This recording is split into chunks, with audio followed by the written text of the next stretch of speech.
she is in none of them. No, but I'm hating too much. All the Maids players, enjoy your unblockables. Please, if I want to see one. Oh, that'd be cool. I saw someone complaining about it, and it's like the Marvel player in me was like, I haven't seen it. It's been so long since I've watched a proper high-low unblockable, and you have to like time it the same way. Like you can still block it the same way. Go, quit your complaining. Cool. And what do we got first? It looks like DrixGo and Zero. Oh, they're into it. Okay. Yeah. Yeah, DrixGo, Kouma. Zero on that Miyako. Two characters that want to be in on each other. So probably going to be a super scrappy matchup then. Yeah, I mean the game is still comparatively new to me. I mean, what if this is technically week 2? Yeah, it's been what, like 10 days. Yeah, it's new to everyone. Yeah. Now, as far as new things go, though, Zero has been playing various forms of multiplayer for forever. Sure. Okay, armor's through with Moon Scale Stomp. Yeah, DrixGo in a real commanding position so far. How is Zero going to contest with this? Finds the space to mash 2A out. Yeah, it's minus on ball. Ooh! Messes up Healerless maybe? But, the armor saves him. And gets caught by the very late EX cancel. Yeah. I mean, that was that scrappy round, right? But I feel like DrixGo stayed in the commanding position for an awful lot of that. Skills in Moon Drive, they get extra flash frames, of course, so super powerful. Good, just backdash. We're gonna see. All right, there's the EX cancel again. Yeah, keep himself safe. Doesn't shield the armor. All right. Oh, Zero's now allowed to. Oh, okay. That was interesting. Was that a bait or was it like a combo drop or something? Hard to say, but yeah, Zero in with the Arcueid. Okay, shields. Doesn't get the shield counter. That's brutal. That's a guaranteed shield counter on the 2-2C, I believe. So you don't have to worry about the whole shield minigame thing with that particular move. And it's very important to do it too. You can do it on reaction to the flash, but if you don't, then Kouma has armor for several seconds. Right, just backdash out at the end of the stagger. Catches with the really early air throw there as DrixGo tries to jump out.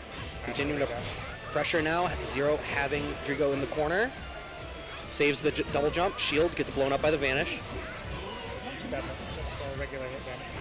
Yeah, well, I mean, this corner position has been really troublesome for Zero, so even just the side switch is in itself problematic. As we say, that get thrown back mid-screen. Back to the corner. Okay. Moon Drive, see what's happening. Finds the throw. Oh, not quite dead. It's going to be one more guess. Moon Drive on wake up, runs the throw. Armor saves him. Unsafe there, though. That was so much respect at the end of that, though. Yeah, well. Oh. The XVP through. Very nice. Game 1. Just the amount of respect of the both of them sitting there and waiting, like you can see, it's like, all right, well, like, yeah, well, what are you gonna do now? You got meter, you got resources. I'm scared.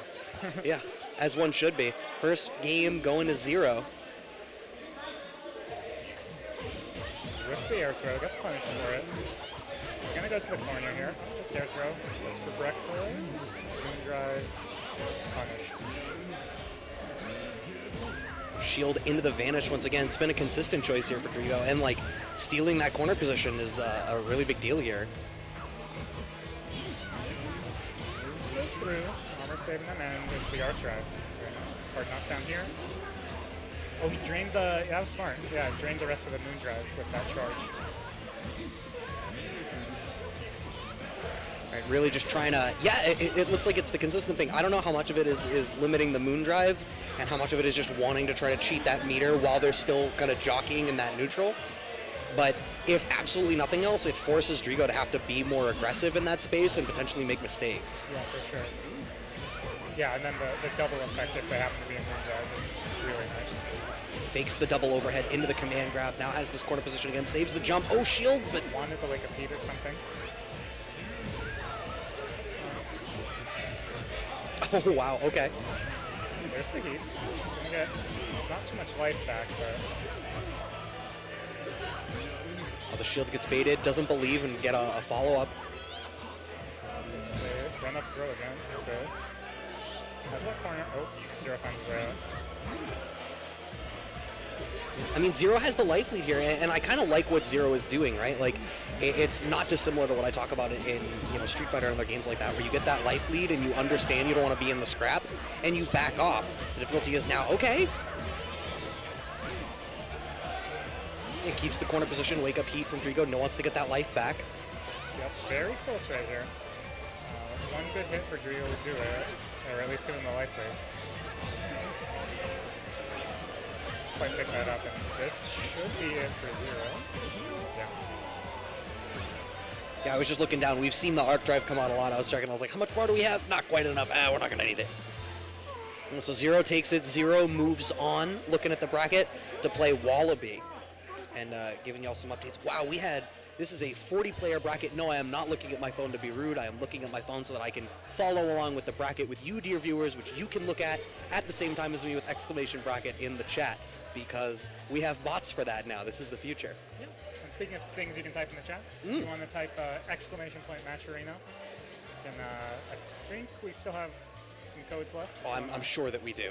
Those things, codes don't get finished until like grand finals. I see. That's that's when codes are done. It's like sand in the hourglass. Well, see, I've had my code clicked for days. Oh, hold on. So, Sorry. know, I just assumed that everyone would be nice and responsible. Okay, I need to get on Smoothie's level here.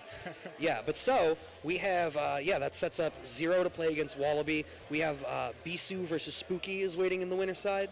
Shino Beam and Mozz, Kaisuke and NuclearCheese. God Hunta is waiting for the winner of Richter and Brain Lag. Juushichi? I want to make sure I pronounce that right. I'm definitely going to trip over that later. Is going to play against Antonio. TanukV is playing Brian Cranston, which I believe is it's Barlowe. Is it okay? I think so, because I saw Barlowe play Omni Rabbit. Okay. And then ThatGuy versus T-Wong. And that's just the winner's side. We have a 40-player bracket here today for Type Lumina. NuclearCheese and Kaisuke looks like is going to be the next match. Thumbing over Kouhaku. NuclearCheese Kouhaku. Color me surprised. Huh. I think, I don't know, it seems surprising. But then again, I guess, well, I know he plays Miyako in current code, so actually maybe this makes a little more sense from that sense. But if you think of him as like a soul player, Sure. You know what? That's because I don't know enough about Old Melty to be like, oh, Miyako translates in what way, but you tell me soul player. I can follow. Kaisuke on red arc. Okay, the anti-air Bato. And yeah, just holding on to this corner. Her range feels so misleading. Like in watching Kouhaku, I keep being like, all right, that's definitely too far for them to really pick up the ground chain. It's like, nope. Just gotta trust the broom. Okay, the low catches. Oh, into the overhead midway through. Didn't believe in the low. We don't need to. There's the anti-air sword again. Just space ourselves out a little bit. Yeah. On the flip side, neither of these characters necessarily wants to be right up in their face. That said, you have to run up piece and pick up. The arc drive. Actually, is this enough? Oh, just barely not. That's an overhead. Wow. Did not block it. The very first hit of the cactus as it comes out. I get why the maids are good. They got to clean up. Nice clean fight. Yeah, there we are. Okay, we just shield, get some moon meter for it. Very nice. Overhead blows up the low shield. Back throw wants to steal the corner. Goes for the double jump mix to try to tricky left-right, but NuclearCheese just backdashes out. Caught, shielding low, smoked by the overhead. Kaisuke with a really strong life lead here. Definitely can just chill. Oh, you can one-touch this if you want with the 3 bars on the bottom. Yeah, this is not. Oh, you don't even need to speed the ball. Just one. Yeah, to be safe. Yeah.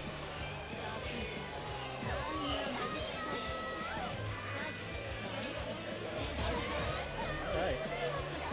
1-1 in rounds here. Let's put out Johnny. Scary. Everyone's favorite Mario power-up. All right, we got shield on shield violence. Low blows up the high shield though. Got a little tripped up. Just leave. I wonder if Vanish or something is guaranteed there. Anyway. Yeah, I don't know. Given the tendency Kaisuke's had to ensure that they keep the corner position, I imagine the risk of side swapping after Vanish was such that you just take the fact that you get the shield after there. Very fair. But NuclearCheese now having this corner position anyway now, the dash under from Kaisuke, as soon as I say it, they switch places. Everyone in this game can just like slip under you so easily on the ground. It's pretty sweet. Well, it's such a movement-heavy game, it feels like already. Okay. We do the moon skill BP, jump cancel. No needy ring. Okay. But here come the rings.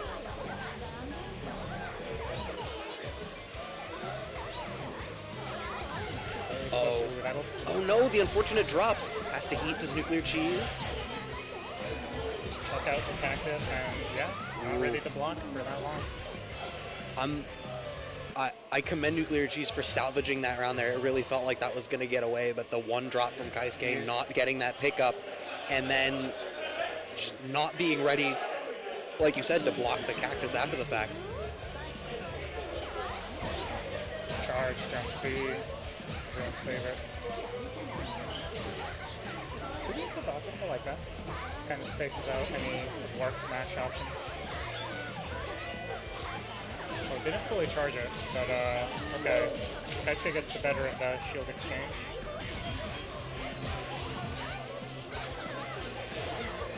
Oh, fatal counter, big. Oh, not into back throw, spins the bar, wants a little bit more damage. Finds the side switch after the fact anyway, okay. Yeah. Loses out on the shield RPS. I feel like that keeps happening. The NuclearCheese is getting the better of the shield mind game. Yeah, we'd like to see... Okay, this will. Yeah. Right. Even at that last second, I was like, they're going to live by an actual pixel, aren't they? All right, set point NuclearCheese now. This is the IAV. Got some mid-screen pressure here. Rest the shield.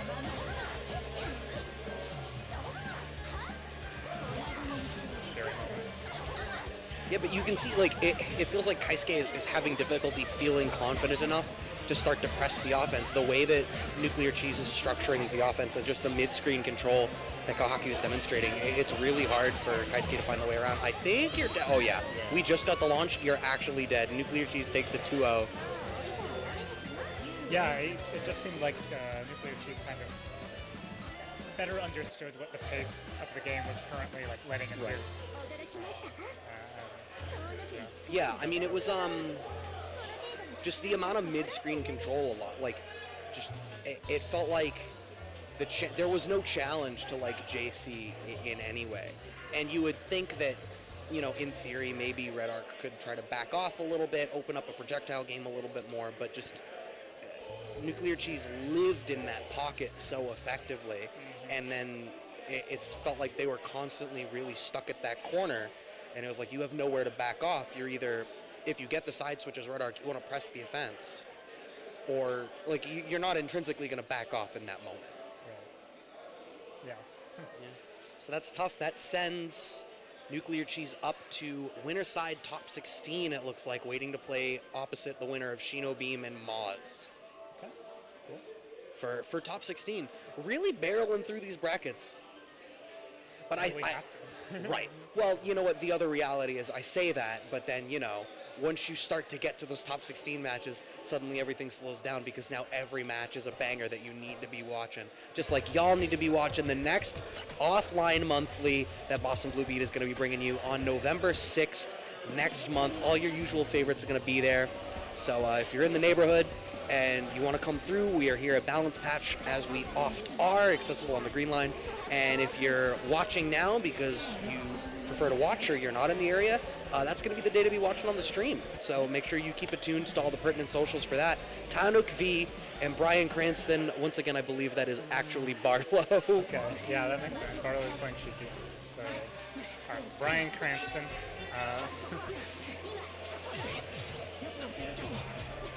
One of a few Ciels around.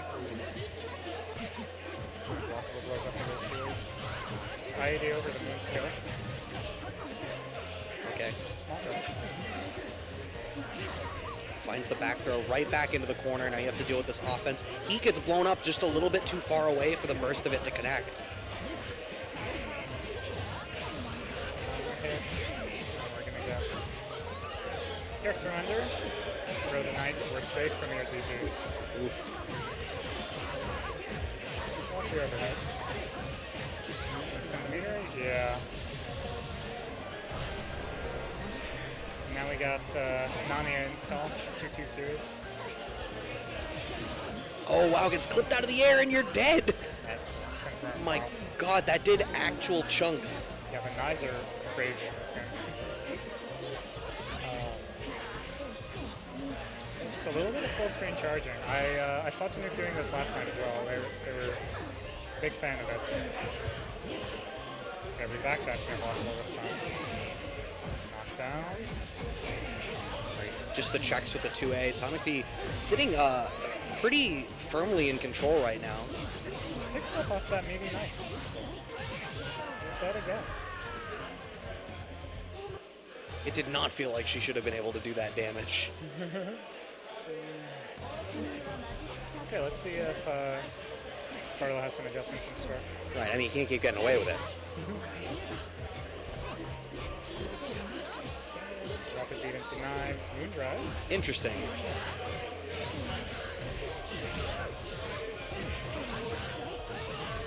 Hard knockdown. Let's see. Looks for the DP again, looks like. You can see Barlowe really doesn't want to let anything rip. Finds the shield launcher. Got our mid-screen knockdown. Ooh, nice. Okay, we're opening up that game now a little bit. Looking much more in control. A couple of great offensive decisions here. Unfortunately, drops the juggle. The confirm off the air knives. Doing another grip, and he's got that bar loaded. I see you. Okay, we punish with Pyro. Nice. Not quite enough with the OTG. Oh, clashes on clashes, but we got the DP really after. Really smart. Great choice from Barlowe. EX cancel into the DP. Only thing he could have done. Okay, clipped by the knife, has to DP through the immediate pressure after the fact. Low shield is scaring. Blowing up anyway. Punch it. Keeps dropping that in the same spot, actually. It's been like the consistent point for the combo drop. Finally lands it this time. Going to be able to keep the corner. Finds the launch into the air throw. Yep.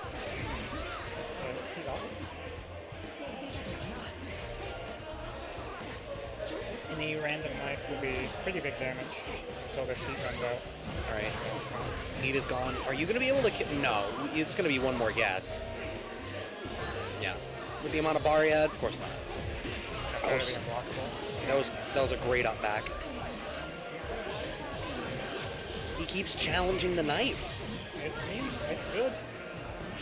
But we don't throw it this time, though. And Barlowe finds the way up. 1-1.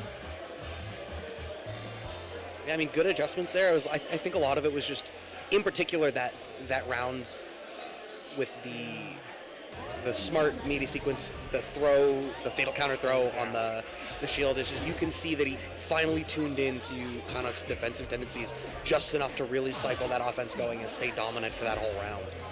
Definitely gonna make him question their. Oh, here we go. Ooh. Like high-profiled the knives there. It works out great. Shield to thrust. Good choice. Find the hit.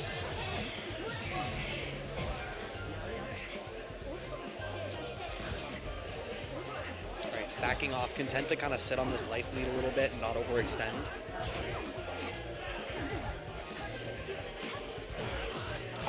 the very, very tip of that limb. 3 bars, are we going to cash out? Yeah, we are.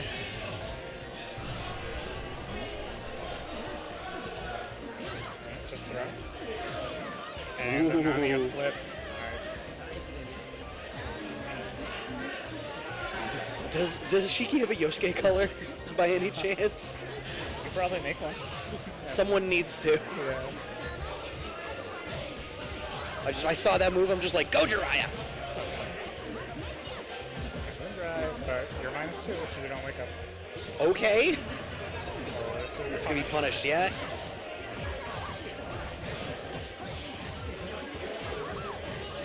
Drive for a little extra. Very nice. Yeah, this is a great spot to be in. Closes out the round with the throw. Barlowe with the comeback. Bryan Cranston. Excellent work, Brian. Quite like the show, had to come back. Had to give it a little bit. They had to cook. Don't worry, the next time they sit down to play, I'm going to reference a different Bryan Cranston material. It doesn't always have to be Breaking Bad. I don't know much others besides Breaking Bad, so you're going to be... Oh, okay. I'm going to dig deep. Oh, beautiful. Yeah. I'm going to dig deep. Yeah, wow. Okay, well, I mean, that was a great performance, and that sets... as I try to find them in the bracket, okay, that sends Bryan Cranston off to play ThatGuy, and I love the little face at the end of the name. That was definitely important to include in there. We also see NuclearCheese, who we had seen previously, has to play Mozz. That's a top 16 match. Spooky is waiting for the winner of Zero and Wallaby on their top 16 matches. Losers bracket still chugging along. I hope everyone's enjoying hanging out. I hope you all enjoyed the Blaze Blue that was on the stream before this. I hope everyone's enjoying Melty now that it's out. I've been enjoying it. Yeah, well, there you go. That's the important part, right? But speaking of Blaze Blue, let me just, if you want to play some online Blaze Blue, I believe we have our online monthly October 17th. We'll have Strive on PSN, Accent Core Plus R, and Blaze Blue Central Fiction brackets. So October 17th, check us out. Yeah, and if you want to think farther forward for the November monthly, BBCF is being run in partnership with Quarterly Report. That is on November 14th at 3 p.m., replacing the regular CF bracket.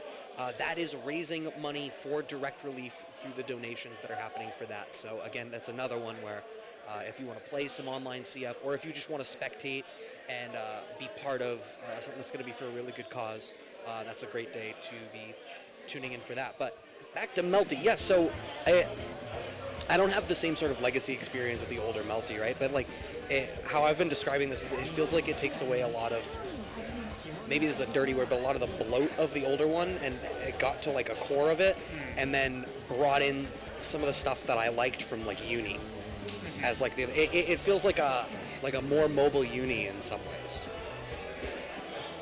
Yeah, I think that's. In terms of, there's stuff like I would say stuff that they've done very well, like the way Heat works now, I think is they've done something very nice. Well, it's still very strong, but then the fact that now you have guard cancel Heat, so you can't just mash one ABC and get something really, really good. I think that's like a pretty cool choice. And then, okay, what do we got? Juushichi, Shiki. And then Antonio on the Vlov. Vlov, I feel like rare character, but see what Antonio's got. Ooh, his knife is better.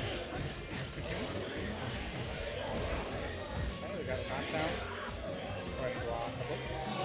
Right. Yeah, Antonio just kind of overwhelmed in that corner pretty immediately, I think. Yeah. We're gonna have to see. I get the impression that Vlov is really wants to not be on that back foot in quite that way. Yeah, if you're playing the match at his pace, he's in a good spot, right? He doesn't have great ways to turn it around. But okay, I feel like there's ordinarily something there, but just getting out of the corner is probably okay. For sure. That said, the one thing he can do pretty well on defense is you know, if what you want to do is like IAD or dash back in on them, he can definitely stop you. As I say that. Stop that. The late double jump kind of stalled and made the anti-air. Yeah. Good. Yeah, Antonio just like, it didn't feel like Antonio felt confident in the matchup. It seemed like the most that Antonio really got to do was start to apply some lockdown and open up some stuff, but it wasn't really mix-up so much as it was just like pressure that delayed the game for a little bit, I think. And eventually Juushichi just managed to bulldoze through once they got past mid-screen anyway and reopen up the offense. And we're back in that space again, backing off, wants to zone, does Antonio, finds the Rekka hit as the anti-air. Yeah, Juushichi not pushing too hard from full screen, and content to, that's it though. Okay. Tries to move after, gets clipped by the moonskill. Yeah, I mean, what if Antonio is doing one thing, it's absolutely spending the resources. Smart up. Unblockable. Cannot low shield one. Oh. It looks like keeps trying to utilize that Rekka starter as like an anti-air as a party starter, but we'll get our knockdown. Just a beard. Right, gonna have to try to work our way out. Okay. Finding a hit. We need her to charge up a bit. Very nice. Okay. Charge really just let that rock for that long. And then the wake up to a, okay, I'm not so sure what Antonio was looking for. Maybe let's go into last round with all our resources here. Maybe. I mean, it seems like it's looking like a consistent thing to do C Fireball and then immediately start to charge again. But I can't help but wonder whether, like, you get C Fireball, you're back to full screen, like, start to mount more of an offense with your zoning tools. If that's the game that you're playing for, which it looks like it's what Antonio is trying to do, like, you get back to full screen, you clearly don't want Juushichi's Shiki on top of you like this. Be more active, generate some threat on the screen. Wake up he? Wake up something. Wake up last. Gets shit. All right. Nice stuff from Juushichi. Yeah, gonna take it. Moves on to, as I scroll back up, to look at the bracket, because I had definitely talked about this match. Yep, waiting for the winner of God Hunta and Richter in top 16 once again. God Hunta also on Vlov. Ah, okay. So we're going to get to see some. I'm always curious, especially early on in a game's lifespan, and it's no disrespect to any one particular player, but I love when we see multiple players playing the same character, like, back-to-back on the stream, and you can be like, all right, how much of it is the character matchup? How much of it is the player? How much of it is, you know, like, because different people, I mean, you get used to a character in different times, right? Like, it takes everyone a certain amount of time for a character to feel comfortable in your hands. Yeah, and with a very new game like this, it's like, where are you coming from in terms of that's how you're huge learning too. the character? Yeah, I was talking to someone else about this, where I feel like the culture of fighting games now is like, whenever any game comes out, I feel like when a game is new, the barriers that separate the sub-communities are gone. Everyone plays every new game that comes out, for at least a time. So there's definitely that element of like, what fundamentals are you bringing to this? Like, if you're more of like a Street Fighter, if you're like a Capcom style player, you're gonna bring very different like fundamental concepts to how you're gonna approach this game than someone who's coming from Legacy Melty or Gear or even if you were like an Undernight player or something. Right, we are getting NuclearCheese and Mozz, Roa and Kouhaku. Okay, small lower-ish matchup. Can't armor all the hits of the tree. And NuclearCheese, it looks as though having difficulty converting from these launcher setups. Oh my god, shield on shield violence. She thrusts out, gets the counter, and launch, and block this over. Oh, clipped with the extra low, but isn't in the position to follow up the throw. Fatal counters through the shields. That was a really smart spot for NuclearCheese to open that up. It had been like literally from mid-screen, just these staggers that were pressing us over. Mozz is gonna have to bite the bullet eventually.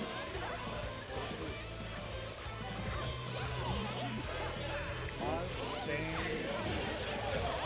He tries to dash in, gets shielded, and put by the Molotovs. Oh my exact god. Same shield It's sequence. yeah, it's that's the second or third time now. So I'm gonna need to see something change from us. I mean, it's looking like it may have to change in game 2. Gonna be alive, but there's one more mix for it. Cactus still hits. Still gotta. Okay, gets behind it, but gets a fast sword. Jeez, yeah. I mean, that was it. Once again, it feels like perhaps not super comfortable with the matchup. I feel like Mozz didn't get to really start much of anything there. 2A mash to start out the round. NuclearCheese immediately in the driver's seat. Okay. Throw the flat. Make up moon drive. Just leave. Good choice. Yeah, it looks like even unclear of what to do after which. All right. That will work. Not quite gonna convert it. Just locking her down is looking like it's difficult. Finally gets the opportunity to do so. Shield on shield, we're just waiting. He doesn't want to let go, but already losing all of the moon drive.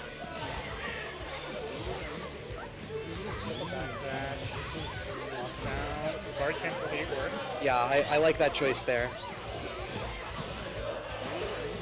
Oh, was that a combo drop? Unfortunate. Yeah. And nicely punished. Hard knockdown here. Baits the reversal. Oh, a drop. That could have been the round, I think. Table throw. Right.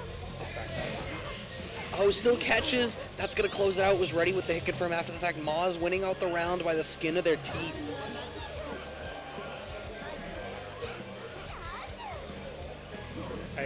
I do like a little more use of the lightning specials just to kind of check Kouhaku trying to do stuff.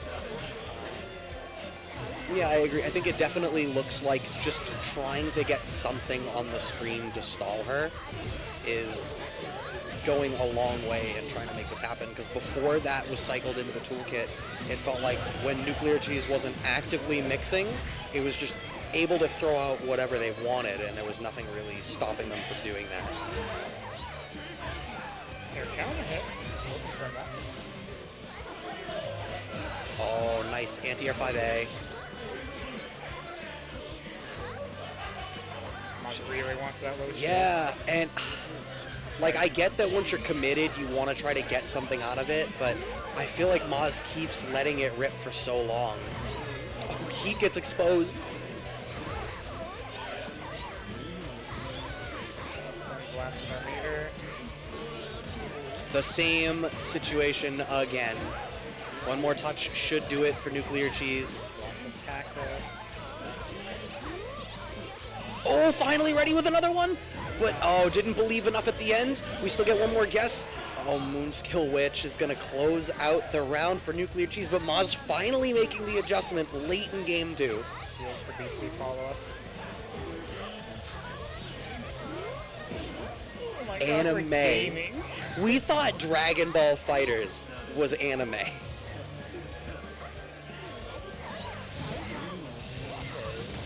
through. Oh, really? Yeah, I mean, another piece of this matchup is Mozz really struggling to find an answer to the Molotov. Oh, Hard punish. yeah, I love that choice. Has the bar. I feel like if I'm Mozz, I see 2 bars. That's 2 Sea Lightnings, as far as I'm concerned. It's works out anyway. But yeah, I agree. like it's so plainly like, okay, cycling this in and making this happen is like the thing that is working. So every chance that I'm getting, I'm building my entire game plan around cycling us back to this.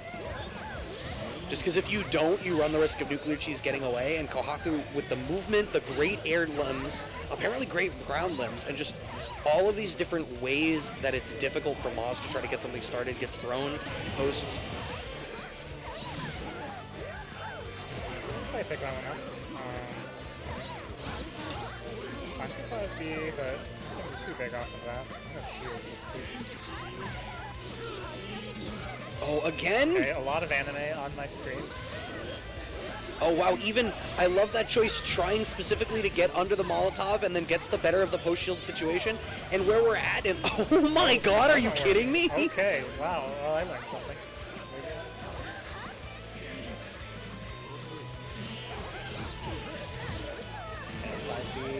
confirm spin. Not quite. Yeah, one more guess will do it. Oh, the cactus just closes it out. Gets by with a little help from their friends. Still overheads. All right, well, we are back on set point NuclearCheese. Double lightning, yeah. Just keep the corner. Again, keeps the corner. Good choice. Right. I feel like that's among the first times we've really seen Mozz able to finish the conversion. It seems like a lot of these juggle situations have been a little bit strange for them to try to convert off of. That's a skill in this game, you know, how to get hit. But Wake Up Archer is going to work out. Hard knockdown. Let's see. Just wake up back up. I feel like there's so much respect from Mozz on NuclearCheese's defense. Right, and to be honest, it doesn't make much sense for Kouhaku. Right. Like, with meter, she has Wake Up Molotovs. That's really good. What? I mean, is it just not wanting to engage with the shield mind game because it's been so much of the set? I mean, I think Mozz is very interested in engaging in the shield mind. Sure. I mean, it's the highlight, right? Like, if absolutely nothing else, like, that's when you tweet, you get just the clip of, like, you getting the better of those crazy extended shields, and you tweet that, and you don't let anybody know how the set ended. Like, that's the important part. Nothing else matters. It's like when an Alex player gets a perfect in, like, one round, and then you're like, how'd the game end? And it's like, don't worry about that. That's not what you need. Yeah, so NuclearCheese is going to win that. That sets NuclearCheese up to top 8 opposite the winner of Wallaby and Spooky, which I am resetting the bracket to see whether there are an update on that. If you want to follow along with the bracket at home, !bracket in the chat. We'll bring that with you. And while you're hitting exclamation points and combinations of characters that make up words after the fact, !Matcherino will pull up the Matcherino, which you can claim those coupon codes and put in that free 50 cents. It's not the first time you're hearing about a Matcherino. Y'all understand how it works. If you've got the time and you are willing to bless us with a little bit of some mouse clicking action, all of the players would appreciate y'all ensuring that this Matcherino prize pool is as full up as it can be. God, Hunta, and Juushichi as the next match. So this is a top 8. This is to get into top 8. The winner of this plays the winner of Barlowe and ThatGuy. We do not have a winner for Wallaby Spooky yet. Okay. All right. So is this? Oh, this is okay. Yeah. Yeah. This is funny. Oh, is this the same matchup? Same matchup and the same Shiki. Oh yeah, so it's going to be an incredibly one-to-one comparison. Yeah. I sincerely hope Antonio is watching.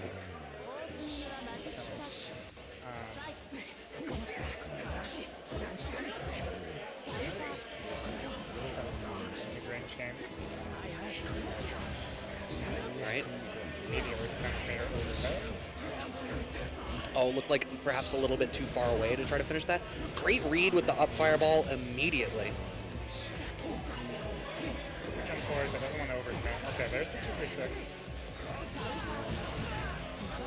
Yeah, you can kind of see already the difference, right? Like, it feels like they can both play it around mid-screen, but Shiki has the advantage any closer, and Vlov has the advantage immediately outside of it. And the way that they're jockeying around, like, trying to get to that mid-screen is very interesting.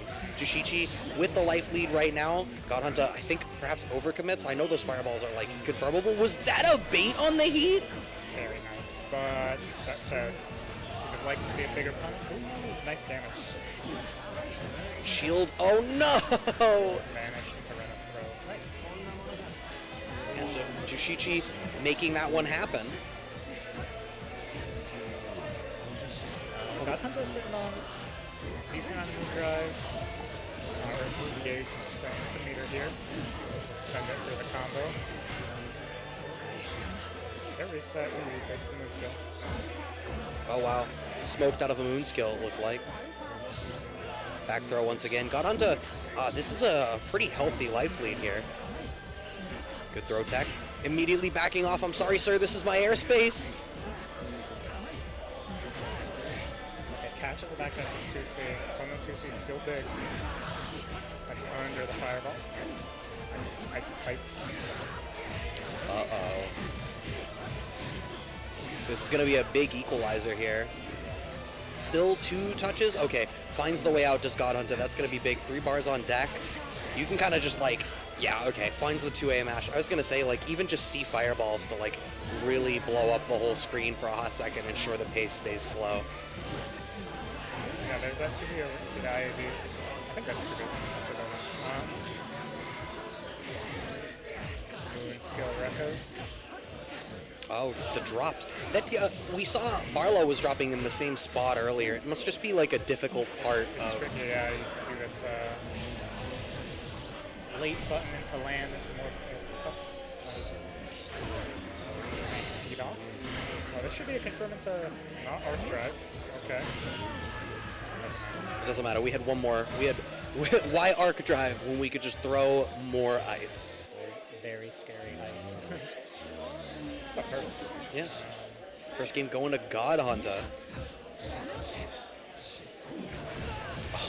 Oh, it keeps finding these, like, great reads on the anti-air fireballs. Yeah, and it's like, well, you can feel it. They can feel it because it's like, well, I end my string, I'm kind of safe, and then I try to back off. It's like, oh, so you want to try and chase me? Come on. Hard knockdown. Let's see what Juushichi's got. Uh-oh. Overhead's going to blow up the low shield. Or back full screen. Bad times. Oh, that was another great read. Continues to have that great read. I think Juushichi was just a little bit too far away. I thought that air fireball would have worked there. Once again, catches late with the Rekka. Is going to be able to close out the round. We are on set point here for God Hunta. Got one EX fireball stocked up if we need it. Throw tech. Ooh. Falling buttons controlling the space. Steals a little bit of meter. Oh, smart with the double dash. Hit him with the Mario Kart. Finding the throw. Keeping this corner position here. But God Hunt has done such a great job of finding the opportunity to jump out of the corner and use these air normals to really contest that space exactly like that. Skill slide. Oh, you're dead.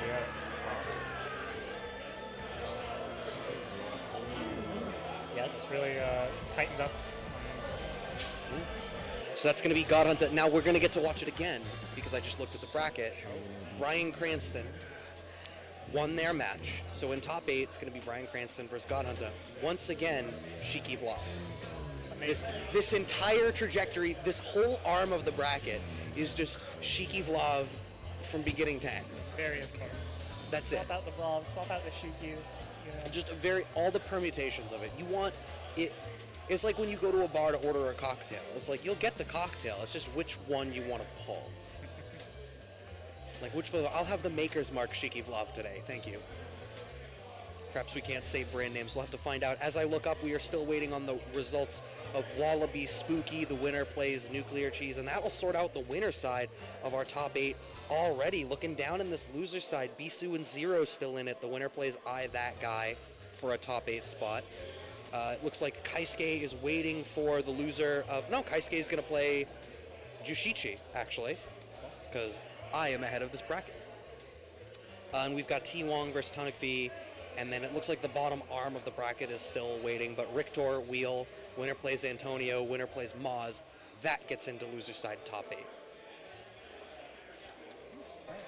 So that means we have our top 8 winner side is all established. Yeah, also, well... Or we are been seeing Unless top 8 matches. Spooky Wallaby is what the next match is going to be. Otherwise, I imagine we drop down into losers and want to barrel up to loser side top 8. But I mean, as we're getting through, like, are there any surprises yet? Are there any like characters that you expect to see that we haven't? Are there any matchups that you're surprised to see how they've gone one way versus another? It's still early. I don't know how much one gets surprised, but yeah, I mean, looks like maybe the sides are swamped here. But we have not seen any Noel yet. We haven't seen any Arcueid. that's true. No, I think we saw one red arc. We did see red arc, yeah. 2 characters, right? Yeah, But that's true. technically. We haven't seen Akiha yet. Man, our girl. Yeah. Well, we already know the discussion on Twitter in the last couple of days was whether or not to believe in Akiha in the first place. Yeah, I mean, I did see a tier list where she was bottom 1. This one. Alright. This is in. The EX under here. We don't get... Yeah, it doesn't look like we could have teched out of that. We didn't.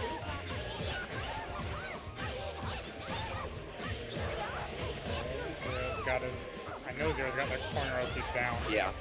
There's the safe down. Got a lot of meter here. All right, wake up heat from Beesu. Wants to try to cheat out. Zero gives exactly enough space. Finds the air counter.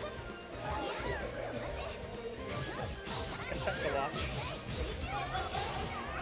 Restand, throw. Ooh, nice. Slow. And that should be it. Nice stuff from Beesu.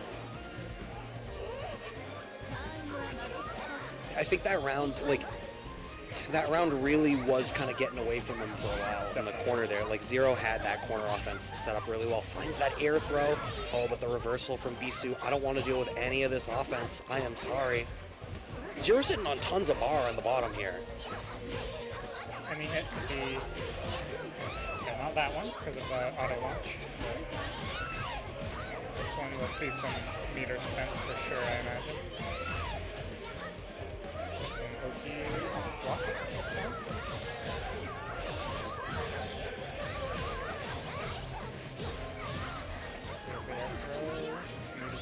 Ooh. So, like, yeah, finish with the Arcueid. All right, one round apiece. Both players in the awakened state. When I was first trying to figure out this game, it's like, what does it mean when everything flashes? And it's like, oh, it just means they have the extra bar. The presentation of this game, they really need to give you those reaction shots. Wow, catches the backdash out of the range of Noel there. Wake up heat. How much of a forward tech it look like? Well, I didn't say punish, but it was nearly one. Ooh. Nice choice. Oh, the launcher gets blocked though. Second moon still stomp is good. We get our knockdown.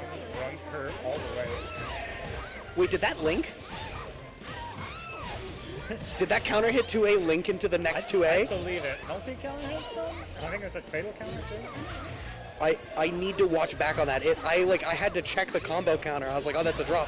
No, it wasn't. Zero bringing it back. Takes game one.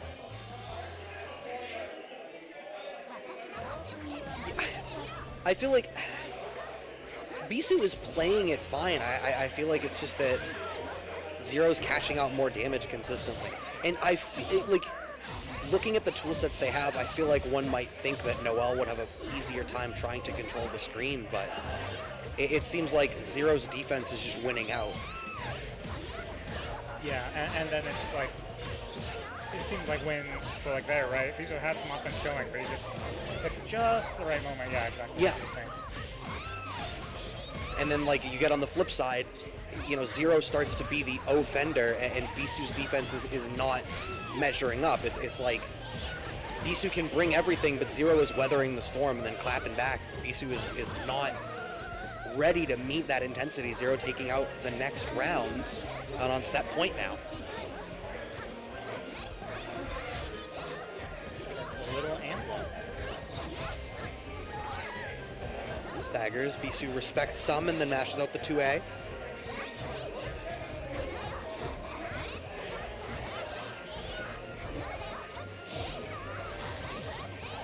Get the launcher, the air throw, double jump. Takes the corner of the zero blocks. Okay, shields the DP. Doesn't get a punish though. That feels bad. Oh my god. Wow, you can hit that overhead blow. That looked like, I remember in the first Strive trailer when they showed Sol 2D anti-airing. That's what that just made me think of. Heat on. Nice chance for Beesu here. Oh. Waste all that time. Put you in the corner. Safe jump, gets the hit. I was going to say we're not going to build a third bar. I don't think we need it. Nope. High jump kick closes it out. Zero wins that out. and gets to play ThatGuy for the loser side of top 8. And I just checked the winner side. Spooky won that matchup against Wallaby. So the winner side of top 8 is all set. It is God Hunta versus Bryan Cranston and Spooky versus NuclearCheese. And now looking here in the loser side, Juushichi versus Kaisuke. The winner of that plays the winner of ThatGuy and Zero. We're waiting on Wallaby and T-Wong. And then Antonio versus Wheel, the winner plays Mozz for the last loser side top 8 spot. So we're getting there, which means there's only so much time for you guys to go and make sure that you show some love to that Matcherino. You can hit !Matcherino in the chat. It'll take you right to it. You don't even have to write the codes anymore. You just hit the claim code button. That is all that it takes. Yeah, and you can, of course, follow Boston Bluebeat. You'll keep up with us as we bring you more Lumina content and all the other games we run here. Yeah, I mean, there's tons to watch for. I mean, Bluebeat Extend also, if you're watching this, I'm sure that you've already heard of Bluebeat Extend in some capacity, but maybe, I mean, Lumina's a new game, so maybe you're a new viewer, in which case I am pleased to be able to tell you that Bluebeat Extend is Boston Bluebeat has decided to throw a massive event in January of next year. That is January 8th and 9th of 2022. They have this venue, Balance Patch, the entire venue for them for that entire weekend, and they are running Blaze Blues, CF and BB Tag, Guilty Gears, Strive, Exert, and Plus R, Grand Blue, Melty Type Lumina, Melty Current Code, Uni, and new to Boston Bluebeat specifically for this event, Them's Fighting Herds and Skullgirls. And again, that is a 2-day regional event is what they are aiming for. That is January 8th and 9th. If you're looking for a time to come up and visit Boston and engage with the anime scene that is up here, that is absolutely the weekend to do it if you have to pick just one. Don't pick just one, because we'd love to see you. I'd like to think that we're accommodating. They call people in Massachusetts assholes. I'd like to think that we're very accommodating when people come and visit to play games with us. And we got T-Wong and Wallaby playing some games right now. Wallaby on Saber, I think, feels very apt. That's a character pick where I'm like, yeah, you know what, I get it.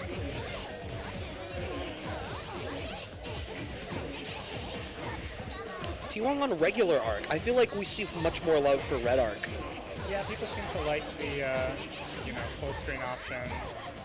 Some of the normals kind of working a little better for her, but this arc definitely still has some really good normals. Up close for flipping jumps, things like that. Okay. Scale works out. Expensive, but pretty worth it. I mean, it secured the rounds, and like, you could have taken the resource with you, sure, but like, do you really want to take the chance? Wallaby's sitting on that much bar. Let's see, do we wake up? Yes. I feel like they realized Saber very well in this game. Like, she really seems like she fits. Yeah. Wake up heat from T-Wong. Saber with that mid-range control. Live with the 2B though. Right. Gets the hit, gets the Oki, wake up heat. T-Wong lets it rip. Ooh, good shield. Okay. In blood, here comes the last turn. And with that noble phantasm, I know this lore. Excellent. Because I watched Fate Zero. I couldn't tell you anything about Stay Night. Last arc coming through. Wow, working out great. You know what?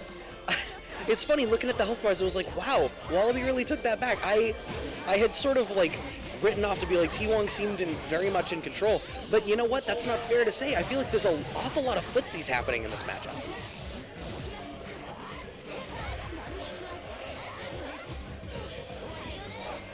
I'm also becoming aware that T-Wong really hits the crap out of their buttons, because I can hear it through the headphones. That was a pretty interesting interaction with the charge flash. Oh.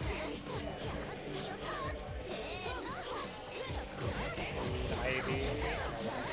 Oh my god. Keeps having that drop in the same spot on, what is that, 4C? All right, DP doesn't get the follow-up. Let's see what's There we are. happening. That's an overhead. All right, first round of T-Wong, or first game, sorry. Regular arc, red shirt, basically red arc. Yeah, it qualifies. Moon drive, oh, right into DP. Oh, gets away with it though. Moon skill DP, so we can just jump dash on block. You gotta shield it. Okay. We'll wake up works out again, spend the moon drive for a little bit of extra. It's the back throw, has the Oki, okay. Watch it. Shield thrust. Works out. Juggle in the corner here. Spend it on smart throw. Cash out some damage here. Okay. Guard cancel heat. Not able to shield in time. Oh, wow. They put in a great spot. Are we going to be able to finish our plate this time? No, an unfortunate drop. Air shield keeps Wallaby safe, finds this air and hit. Wallaby really lets the resources fly a lot, it looks like. Oh, lands with the C. I think you're still alive? Oh no, I speak falsehoods. I can't believe you killed T-Wong. It's my fault. I'm Saber's master in this situation. I used the command seal. The delayed reaction of you just blocking your face. DP gets blocked, speaking of. Gonna get the back throw? Yeah, early back throw in that from Wallaby. Goes to try to bait the heat, perhaps, but covers just enough space to keep T-Wong safe. Nice stagger back into that 2B.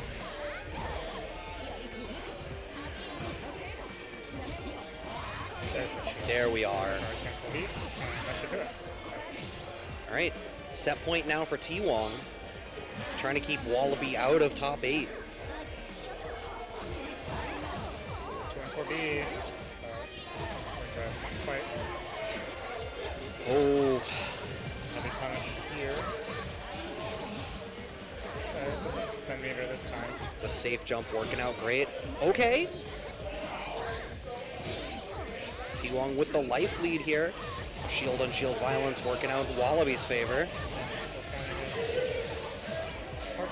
No, it's not. Never mind. Ooh. Yeah, Oh, okay. I guess, Okay.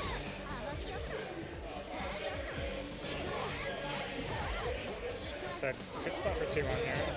No resources really to worry about. Yeah, just DPs through the stagger situation from Wallaby. Wallaby has absolutely no mistakes left to make. DP through the clash. T-Wong is going to close it out. Secures that loser side top 8 spot. very nice. Still waiting on Antonio versus Wheel, and then that match into Mozz to see who T-Wong is going to play. And Wallaby out at 9th. And then we've still got, to give you guys, continue giving the updates, Juushichi and Kaisuke, and then ThatGuy and Zero. It's, with the amount that I've seen Red Arc, I'm like low-key actually a little excited that there's a vanilla arc up in top 8. Like, all right, let's see something a little bit different. We don't need the long skirts all the time. True. We can vary up our fashion statements. Yeah, she's a princess. Of course, she's got plenty in her wardrobe. One would think, right? Yeah. Probably handmade. Yeah, She's also a vampire or something, right? correct. Because like that's the whole thing with this VN is it's like vampire stuff. Yeah. Yeah, kind of. Kind of. Earlier I said that no one is allowed to let me get into the lore of this VN, so I'm not going to ask any further questions because I can see in your face that it's like, well, now I have to explain. Well, to be honest, I haven't read the new Suki. Oh yeah, because this is tying in with like a whole new entry in it, right? Right. So some of this stuff is the same as the old one, but there's lots of new stuff as well. Right, because Vlov is a new character in the new VN or something, right? Mm-hmm. Yeah. Okay, ThatGuy Shiki versus Zero Miyako. I'm looking at the bracket again. I wonder if we've seen Zero play against a Shiki yet. I'm not positive that we have. But I'm not sure.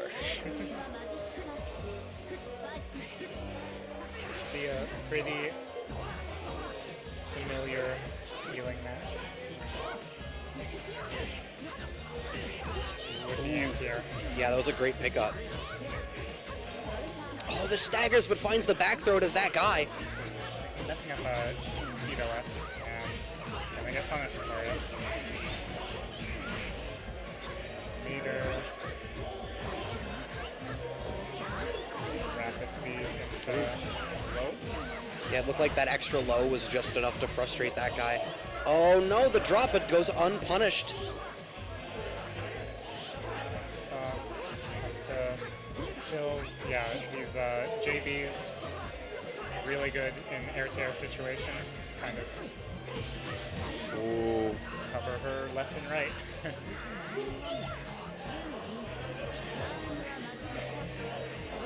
All right, well, this is plenty of resources here on the side of that guy to try to make something happen. Definitely could get the 2-2 series from landing an arc drive. Do you think that's important enough that that's the thing that, like, they should actively aim for? Like, you get that 3 bar, you just cash out to expose that part of your game? It's pretty good, especially if what you're having trouble with is opening people up. I mean, it's not going to help you necessarily in neutral, right? Right, which I feel like is the problem more so here. Like, we've not even really seen that guy try to be the aggressor so far. Zero just shy of a perfect here, has the DP, does that guy, gets away from the spiritual perfect. And now we're going to see how do they elect to spend the bar. They don't. Okay. Just go for the heat. We'll get a nice amount of life back, and here we'll surely see an arc drive. Yeah, I think maybe they weren't ready for, like, the right route in that situation to try to do so. I think we're going to get one more guess here, and I can't help but feel like that's not really what you want. But you've got great screen position, but now you're blocking. I feel like this is not what you want to give. Zero, empty low. One chance. Maybe Zero can attempt to launch that. Ooh. Oh, the big drop. Oh. Takes his turn back. And, and Shiki, I don't believe had any moon gauge left to, fire off moon skill into moon skill. It's a real shame. First game going to Zero. It's early, right? Like those minor optimizations of, ensuring that you construct your combos in a certain way in those spots. Like there were a couple of spots there where that guy definitely could have gone for something a little bit juicier and could have started the domino effect of working that round out a little bit better for themselves. But just trying to navigate this neutral around Zero is looking difficult enough. They're doing a pretty good job of it right now. They got their first hit kind of just recognizing the frame advantage on the ground, taking their turn. Oh, just 3C, just like that. It's looking like it's like that. The very tip.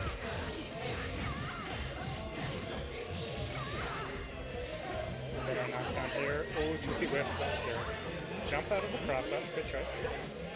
Oh, just letting these moon skills absolutely rock. Are we going to get to that 3rd bar? No, just shy of it.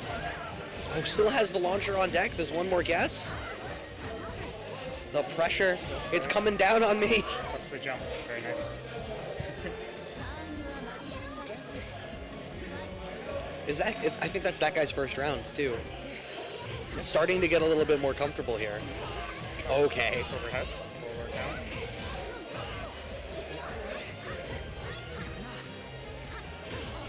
Oh my god. The rising area and the falling area. Multi-classic. Goes low. Slow it down. 0. Got a lot of meter. This next guess could do it. That guy gets smoked. The fatal counter doesn't have the follow-up, though. One more guess. One more chance. So we'll see a heat, or will that guy hold on to their meter? Oh, not ready for the shield vanish, and Zero is on set point.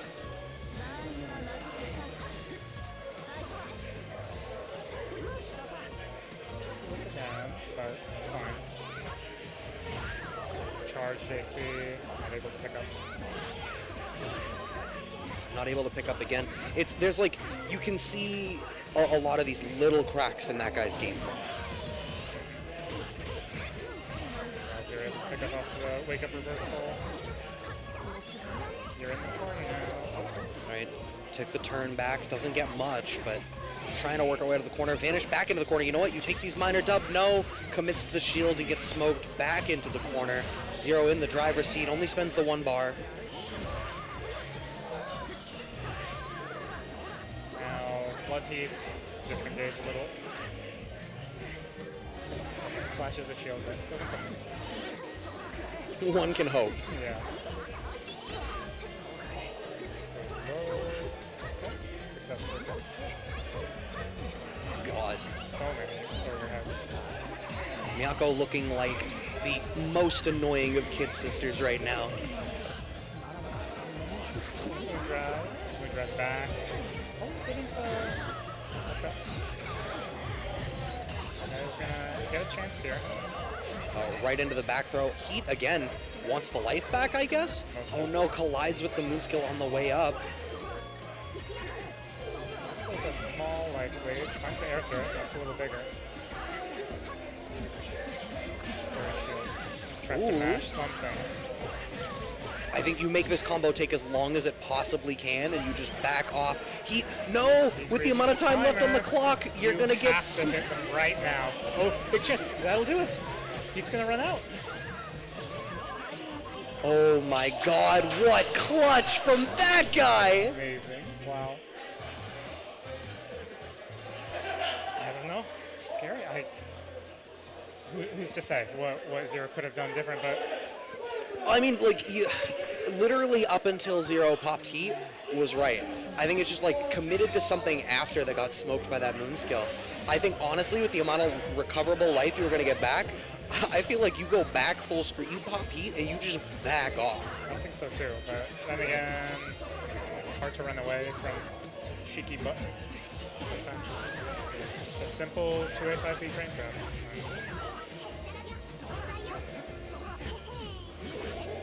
Oh, shield's the unblockable.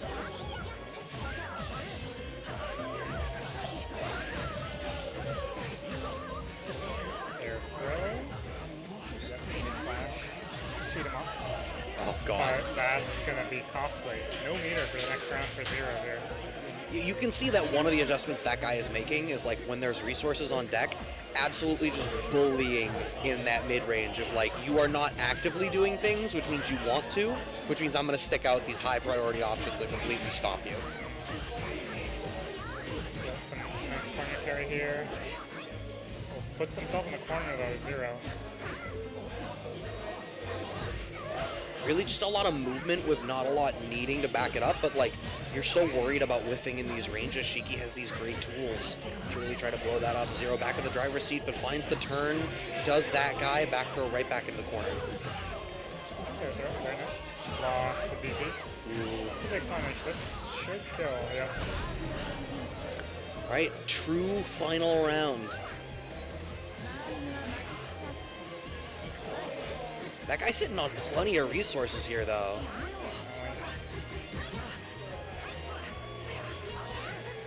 Get very solid damage off any stray hits here. Oh, wants to cheat out that meter, and also has the added effect of, like, forcing that guy to have to try to be a bit more aggressive in the neutral and press the option. Right. Yeah, I mean, if that guy didn't have full meter, maybe he could just charge as well. Right. But as it stands, this is turned back to Zero, and we'll get our knockdown, St. John. Oh, early air throw. Flashes, all right. Tries to go through the moonskill slide. Oh. Moonskill stomp. Miyako in moon drive, so scary. Stomps out the chances, stomps the way into the loser side of top 8. It looks like Kaisuke took it over Juushichi, which means it's going to be Zero versus Kaisuke, and just waiting on Mozz and Antonio, which may well be the next match, unless they're going to play off stream. Who did we see Kaisuke playing against in winners? We saw Kaisuke play against... I have to scroll back farther than I thought. NuclearCheese. Oh, okay, that was alright. Yep. Excellent. Yeah, so just waiting. I think at this point it's just a question of whether we run Mozz Antonio on stream or if we jump right up to the winner side of top 8.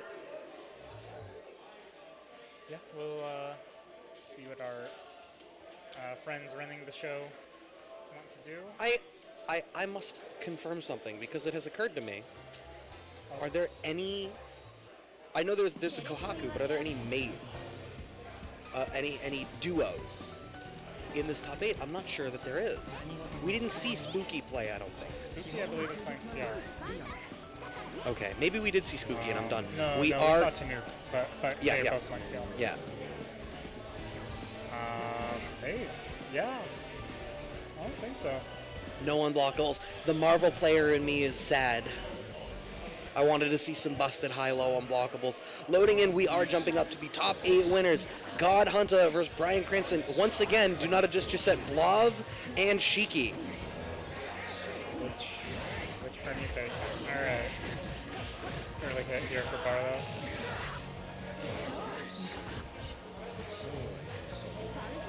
Able to tech. Goes back. Overhead. It's going to connect, and we'll spend some meter here, but it doesn't connect. Oh, that's interesting. Nice. That IAD back actually catches out Barlowe for overextending. This is a black bead combo? Okay. Now you're in Vlov's sweet spot. All the way away. You wanted Hammond Druthers? This is Hammond Druthers. There we are. I said I was bringing out the deep Bryan Cranston. Excellent. Okay, heat on heat action. The air throw is going to do it.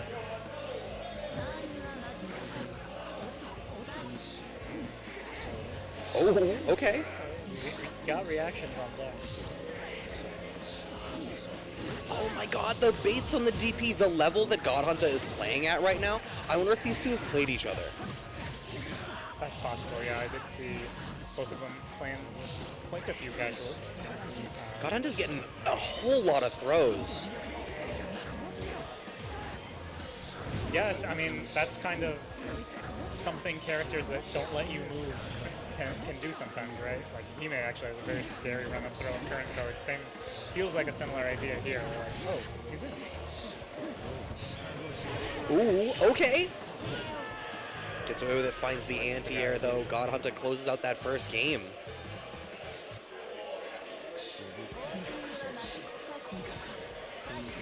I mean, I hesitate to even try to make sense of what the adjustment from Barlowe is going to need to be.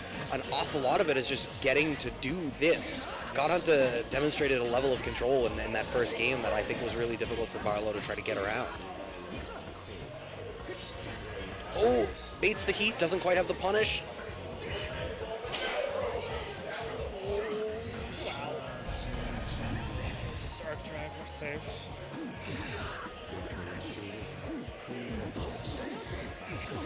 Alright, flips with the Rekka string. Wow. Wow. Okay. It did seem that there were a few moments there where God Hunta kind of tried to react to something that didn't come, and Barlowe was able to sort of press the advantage from there. That said, God Hunta off to an early start here. Alright. Trying to start up. I mean, I was going to say trying to start up the zoning game, but you can actually see God Hunta is like using the threat of it to really close a lot of space themselves. Now it's time for zoning. A lot of chip damage on the... Oh my god. Does so much damage. You're not the boss of me now, Bryan Cranston, and you're not that big. It's so bad.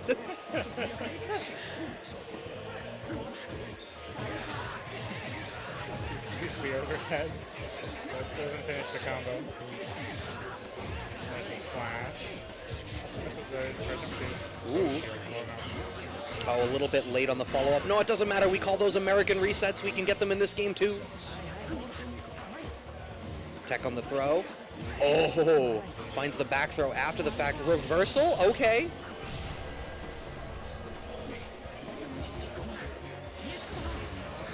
Heat off and be unblockable. And just leave and try to vanish. Wind drive. Barlowe gonna try to make something happen. And has meter here too. Yeah, are you dead? Should be. Yeah, on the last hit. So that EX does a healthy chunk for Shiki. One game apiece. Oh, the 2A mash at round start. Finish it and spin Moondrive. Just to extend a little bit. Oh, delay throw on wake up. Late banish. Too much off of it. Just backs off. Oh, goes for the read on the B fireball, but Barlowe, wise to God Hunta's tendency to represent that in that range, stays on the ground and finds the punish after the fact. Retouch. Nice cancels the moon skill. Just 2A match value here. Nice. And picks up. You can see God Hunta's like consistently popping Moondrive after a throw tech. I feel like we keep seeing that situation. Right, and you know, I mean, so throw tech leaves the person who teched a small advantage. So you know, just to clarify that situation, I guess. Oh, okay. I thought perhaps we had more, but doesn't cash out anything. So I guess confident that they'll be able to hold out this round. Have resources for the next one.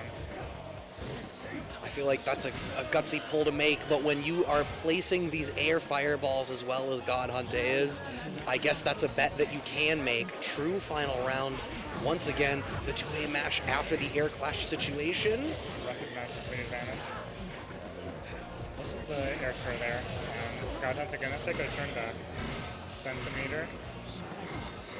And it's sad times to be Shiki right now. Yeah, this is a bad pull. Okay, wow! To see through the overhead charge. Great equalizer here. Oh, cashing out all four, gets the arc drive. Didn't want to be on that side, I think, but... It's the pop heat. Ice is in the way. Is that going to connect? Yes, it is! Still alive, though? Oh my god! No cancel options in that situation. By so little. By exactly how long he's in the Godzilla movie. He's in the Godzilla? There you go. You didn't even realize. He was in all of the marketing materials. And spoiler alert for the first film in a form-fill franchise that is several years old, dies in the first act. Like very early in the film. Not even to Godzilla. I hate to see it. Doesn't even make it that far. But that's fine. He got us in to see the movie, and then we watched the silhouettes of monsters fighting off screen. I know a lot of people hate that. I actually, low-key, really enjoyed that. But yeah, so that sets Barlowe up. I'm double-checking to the winners' finals, waiting on opposite Spooky and NuclearCheese. Okay. Very cool. Wow. Spooky, not a melty player, but okay. Going very far. I mean, very strong Blaze Blue players where I know. Okay. Them, but And then we've watched NuclearCheese a couple of times today already. NuclearCheese, I feel like they played so many games. Yeah. But It's just like, you look at any of them. One of the people that, like, you get mad when you see them deep in a bracket, because it's like, you're going to hold up every other tournament here, because you're deep in that one too, and you can't play all of them.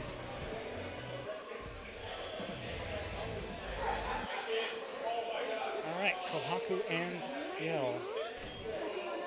They got coordinating colors going here. Very nice. Yeah, so this is going to be interesting. I feel like one of the things that I was saying about NuclearCheese's Kouhaku when we were watching it earlier was just how slippery it seemed like it was. But I feel like Ciel is another character who has the capability to be that slippy, has those great movement options, but then just the threat generated from the knives. And you can see already, they're both like really comfortable staying at this full screen space and really explosively covering the whole screen at once to really try to get in. Say that. Probably, maybe a misinput or something there, but definitely don't want that high row. Good combo, but doesn't matter. Gets a lot of gear still. Very nice.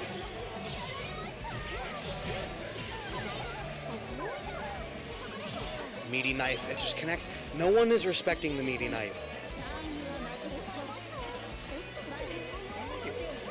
Well, probably should, especially here in top 8.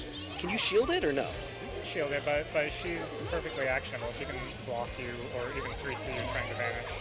Sure, but you could, like, at the very least, you could, like, if she's not pressing, you could, like, shield and at least try to get a little bit of moon gauge for it. It's just, like, whatever they're doing is not blocking. That's what it is.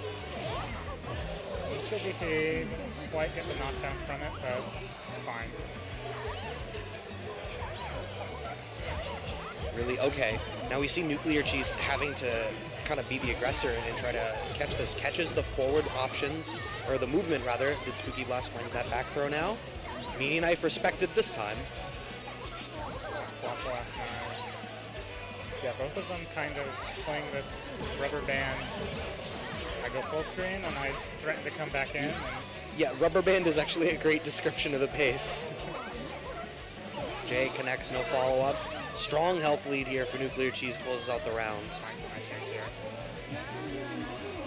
I think, yeah, it does seem like NuclearCheese maybe has a pretty, yeah, like that, grip of wind. Spooky's trying to get to the air, but not there. And it just leaves. Okay, that seemed like an unfortunate drop, but we translate those into falling JC mix. Plants, rapid beats.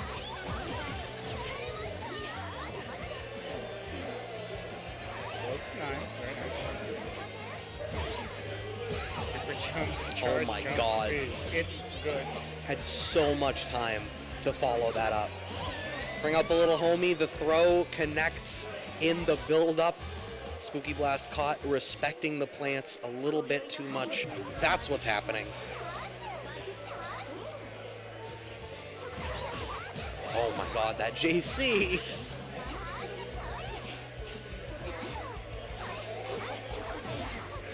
Vanish is gonna counter hit here. Around the knives. We're at a point now where, like, NuclearCheese has picked the spot on the screen to start to contest, that even the zoning that SpookyBlast is representing is not doing enough to dissuade NuclearCheese's movement. Right, right. It's like that super jump range is crypto. You know, it's like, well, am I gonna throw ground knives? That's dangerous. And my jump back air knives with. Right. I can't help but feel like it almost might be beholden for SpookyBlast to do exactly what they were doing there, which is actually to try to be a little bit more aggressive.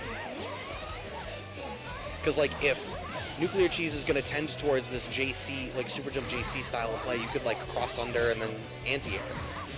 Yeah, that's what I find works out. I mean, yeah, I like to spam charge jump C too.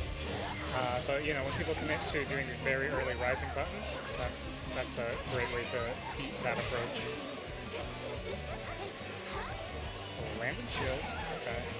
SpookyBlast in control for this round. Oh, finds the throw, closes out the round. Yeah, she's opting to knows they're at disadvantage after whipping the knives and trying to shield.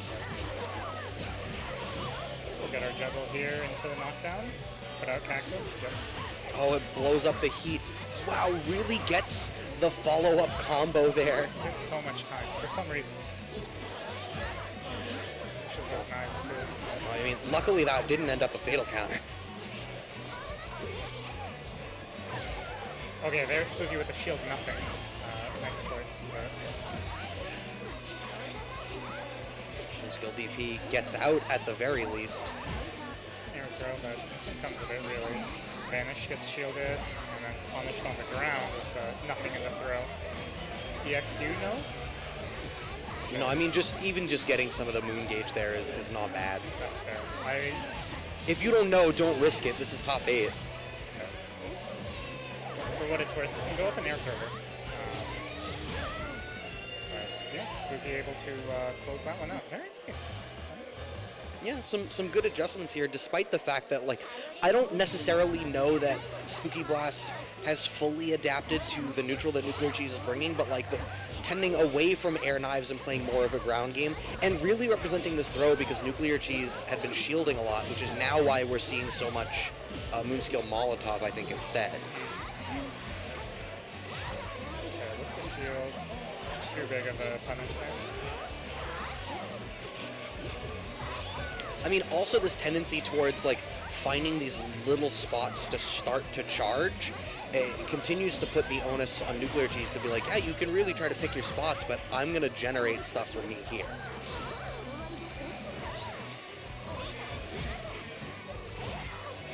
The throw game from NuclearCheese working so great. Oh, no! No, you got, well, actually, I could look, yeah, you have to jump that, I believe.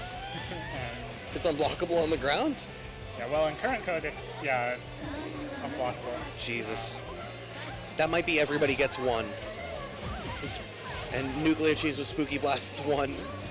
Well, you pick a good time for it in top 8, huh? Right? Oh no, the unfortunate drop to a mash from NuclearCheese works out. Down. We got cactus? No.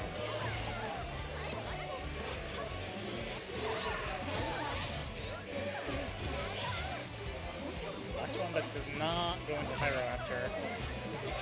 Yeah, it looks like wants to save the bar, which works out great. Goes into the true final round, fully loaded on all fronts. Yeah. And, Oh, the super late launcher works out great. NuclearCheese cashing some stuff out. This reversal. Yeah, Spooky's way ahead on the shield minigame at the moment. Streets ahead. and yeah. Even stops the knife chain specifically to stop giving NuclearCheese these resources. Just waiting. Are you gonna do it again? Do you want to test? Uh-oh. Oh, no full punish though. Okay, we throw while they're in blood gate. Piece of choice. Okay, that whiff, luckily for NuclearCheese. Right? That could have been a huge problem. Damage the Molotovs are good, and yeah, Just the throw game and the incorporation of throw into the shield mine game, I feel like is the biggest thing that has been working out in SpookyBlast's favor. Any hit now will do it. Just looking for one of these knives to do it. Shield into vanish. No, it's not going to work. Molotov works out. There's a big hit confirmed for NuclearCheese. No resources on deck. Oh, Oh, so close to playing. that vanish whiffed, and I was ready for NuclearCheese to get like full launch punish, As he should have. but was not ready for it. Gets thrown for the trouble, and SpookyBlast sneaks it out to the winners finals. Oh my god. So tense, but like the incorporation of throw into that ground game did so much. It opened up the stagger pressure much more, getting away from the air knife pressure that was clearly not working, and just the awareness in the way that NuclearCheese was tending towards shield in that shield RPS. You could see he was absolutely tuned in on that. And over the lifespan of the set, once the neutral adjustments had been made, much more of it was being decided in those scrambles, and SpookyBlast was consistently getting the better of the scrambles. Even if all you get out of it is a throw, like it's not nothing. yeah, I mean, it makes them less confident the next time they want to decide to do something. Sure, like you shield. get a little damage, you get some Oki, and you get the mental guard damage. Yeah. Jeez. So, that's going to be Shiki Ciel winners finals. And looking down in the losers, we still have Kaisuke versus Zero and T-Wong versus Mozz.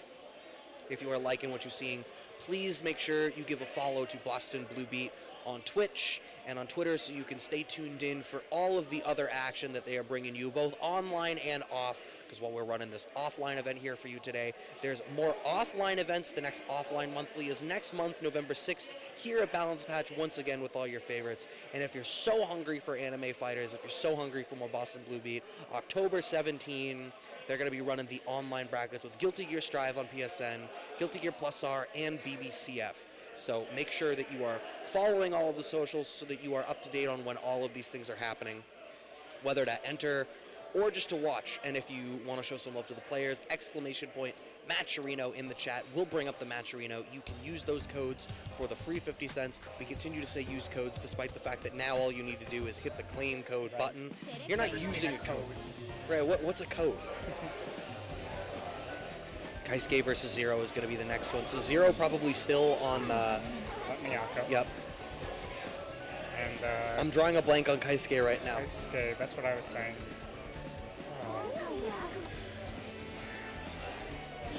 Oh, Red Arc. Okay. Right. Okay. Yeah, Red Arc with the custom color. Okay, I wonder, did they go and make it? I didn't see them making it. I'm double checking the bracket. I feel like we literally already talked about it was Kaisuke NuclearCheese that we watched. Right. And in that matchup, it looked as though Kaisuke wasn't super comfortable in dealing with Kouhaku. I wonder what we're going to see now against Miyako. I feel like there's a similar sort of oppressiveness in the way that Zero is approaching the neutral, but like the range in which you need to worry about it, it's like similarly oppressive in the way that it can control the screen from like much closer, but simultaneously much stickier. Yeah, as we see Zero getting regular double overhead, double jump, double overhead. Just standing overhead, finds the launcher. Okay, full extension, just going right for the air throw knockdown.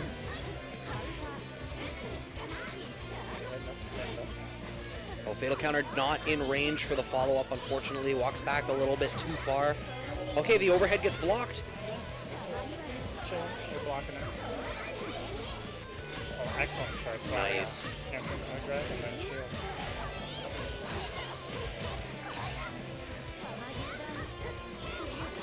Now you have to contest with all of this offense. Oh, low shield actually gets away with it after letting that shield really linger.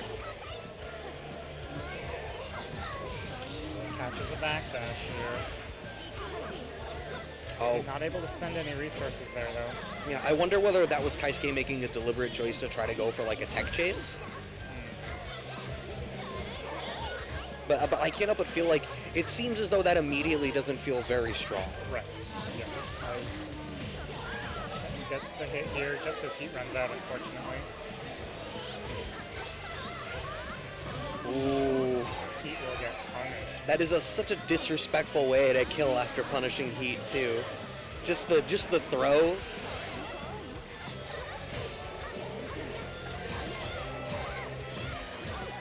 Yep, Zero getting started here. The corner carry.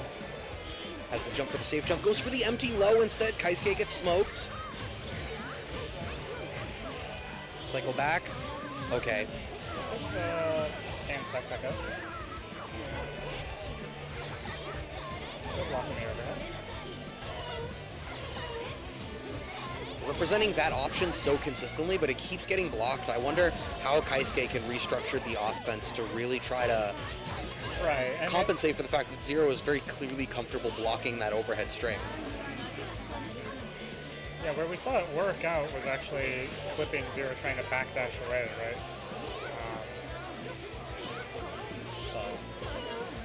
Let's go into third round here.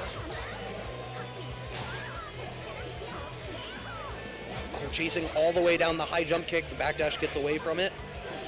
Some errant hits, but no real follow-up. Oh, there we are. Shield launcher from Kaisuke. A lot of respect on Zero's wake up there. It's going to work out. Spend some meter, keep ourselves safe. Push you to the corner. Moon drive. Moon skill. Very nice. Chases the back tech.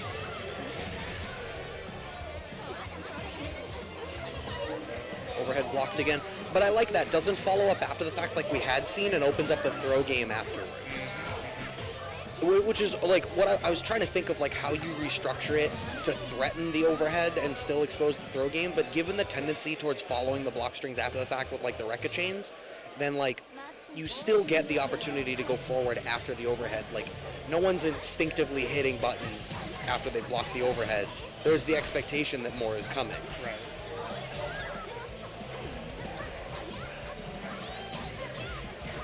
Go with the rebeat into throw.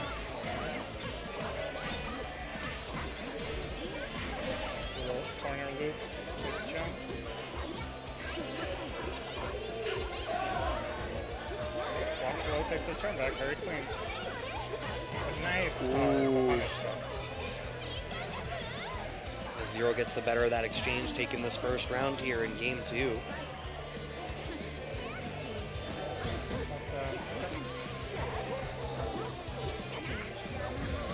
Okay, the late cancel into the fireball ends up working out great. Tried to air throw that comes, side swap, but then whips the EX. We'll get our hard knockdown. I wonder whether it would have been better to just get the back air throw and then save the double jump for to try to set up some set play after. We see the same situation again. I mean, maybe trying to play for the corner is not something that Kaisuke is super worried about here. Possible, yeah. I don't know too much of the nuance of. Oh wow, that's gonna kill. Sorry, I was gonna say that I don't know much of the nuance of like works mid-screen Oki. I believe off that hard knockdown, I mean, she can do like the funny stuff with the teleport and. Sure. But of course, you know, do know these setups. Yeah, I mean, the other thing that's always pretty reliable is just meaty ring, right? Right. We haven't quite seen that represented either.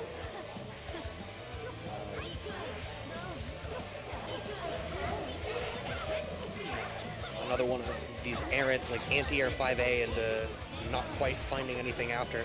Ending the block string safely this time, but still gets clipped after the movement, after the fact. Zero opening up the round here with first blood in the corner, gets the safe jump, keeping this offense going. Rapid beats, unblock, just block after. Welcome Moon Drive, let's see. What's the plan here? Last of it. Starts to run out. Oh wow. Clipped by the very end of it. Skill VP into Arc Drive. Nice confirm. Run all the way into the corner, get the throw. Build a bar here, but not quite. Yet either doesn't believe in high jump kick or wants to save it. Yeah. Which I don't disagree with saving it. Finds the extra overhead with the tricky offense, and Zero is on set point.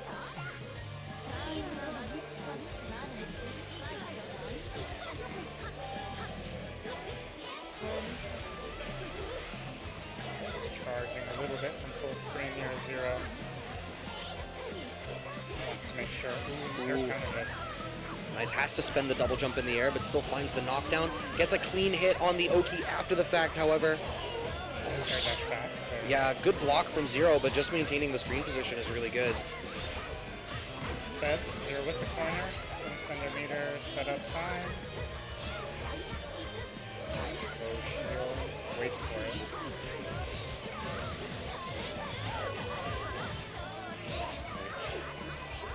So lots of bar here for Kaisuke. Could definitely confirm anything in the Arc Drive. Zero's gonna cash out something big here. It's the Oki. A lot of respects defensively. Worried about defensive heat, perhaps? Catches the back dash with that air dash and doesn't even, need to spend 3 bars there. Just the one is plenty. Yeah, the 1 bar cash out, true final round. Okay. You don't get to wait. Charge up the 4. I got blood heat. I got EX into Arc Drive if I want it. Oh, reversal's out and it whiffs but goes unpunished. JC, air to air, so strong. J2C, up.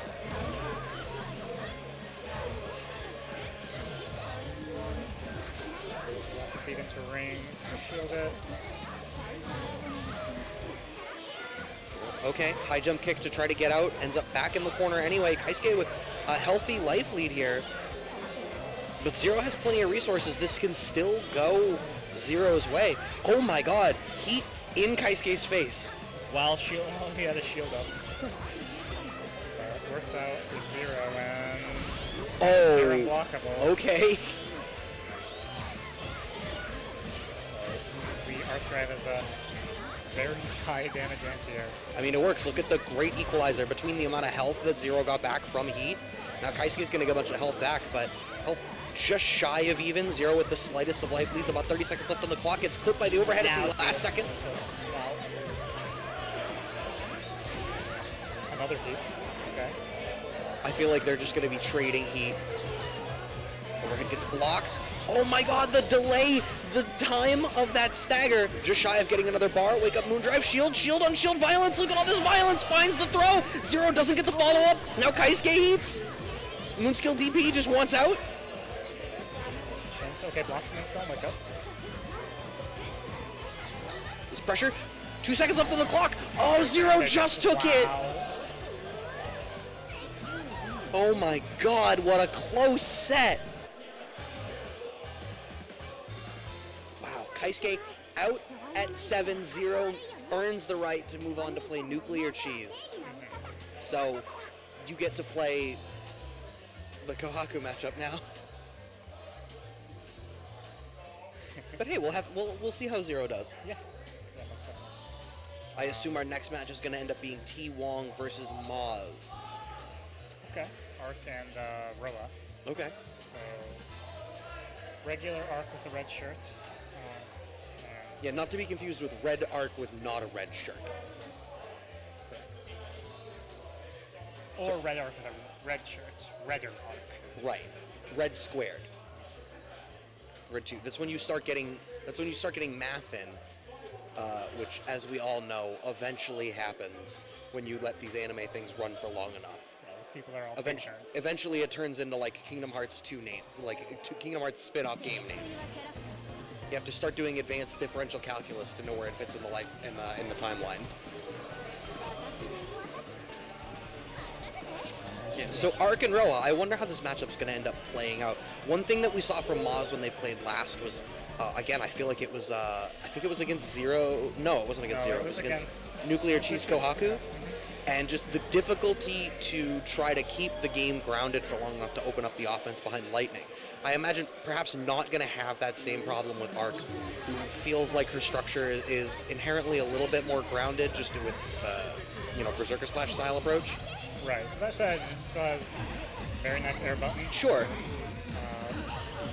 Approaching in that direction, so I think that turns out this round. Okay, we're playing the shield game. That was something we saw between Mozz and NuclearCheese too, so this is clearly something that Mozz is just comfortable letting that RPS play out. And we get 5 layers deep in the first interaction here. Oh wow, gets the follow-up. You get the air throw, one touch ought to do it. Has the DP out, does Mozz, but we match DP to DP. T-Wong takes the first round. Looked pretty convincing there from T-Wong. Spend that meter. Psycho turn back, big 2B. They're going all the way to the other corner. Shades of Crescent Arc, current code.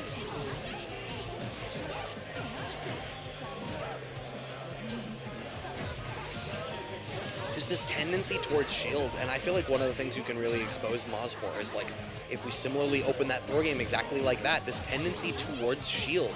Comfortable in that RPS, but it has like naked counterplay at layer 1. Right.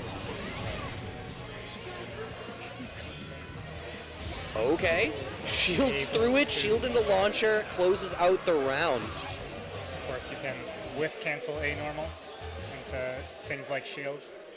So T-Wong using to great effect there.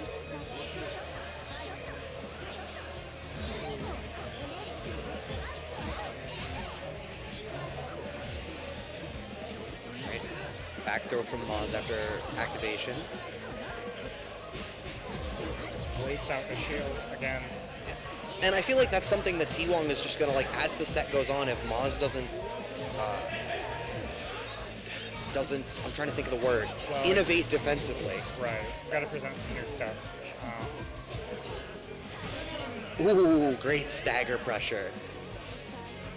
I'm sleeping with the unblockable. Yeah. Okay, counter hits of 2 and 4. We'll spend some meter here. Small drop. Let's T-Wong get a heat off. Once again, I want to point out, T-Wong dashed forward, Mozz went low shield again. Low shield is like the automatic action, it seems like. Right, gets the low air throw. Shield into vanish working on this one. And the lightning. All right. It's around on the board, and this is the type of thing that we really need to see from Mozz. It's these innovations. Okay. Arcueid was going to catch a jump, or maybe that was a backdash. I'm not even sure. I don't know if I agree with the use of meter in that way, but you know, you get the damage. That's fine. It's Right. something. I mean, that said, yeah, T-Wong immediately able to take their turn and get all that damage and more. Run up throw, very nice. Oh, a little too far away from the corner, it looks like, for T-Wong to get the follow-up. That seems the lightning.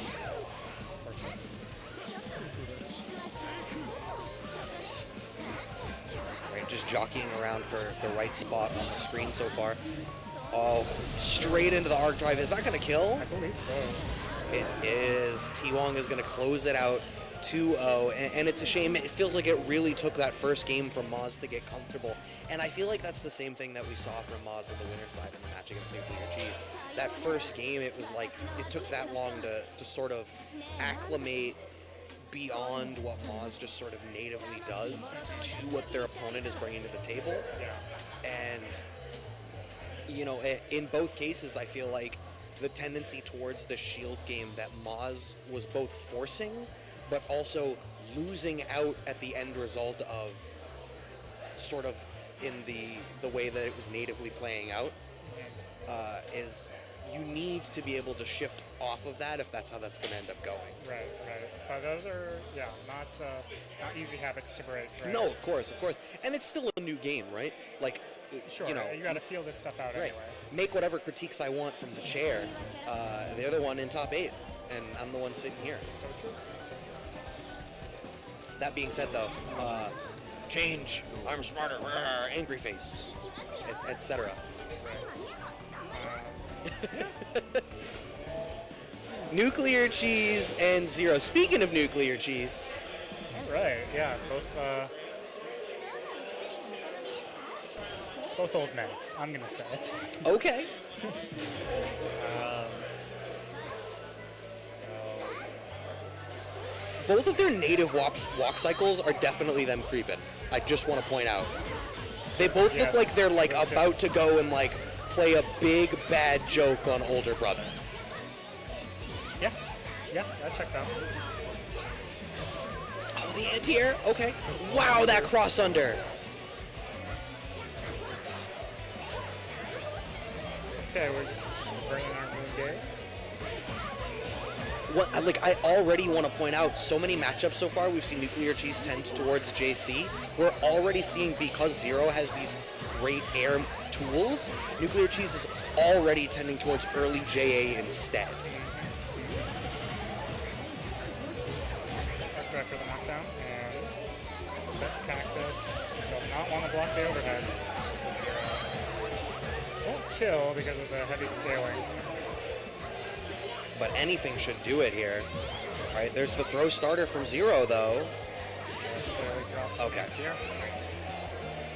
I was trying to, I mean, that was going to be a hard hill for Zero to climb. Obviously not impossible, especially with 3 bars on deck. I mean, like, the right hit, cycle back into Oki, and then an early cancel into Arc Drive. Maybe you can make it, but NuclearCheese had Moon Cycle, so you were going to have to contend with Molotov.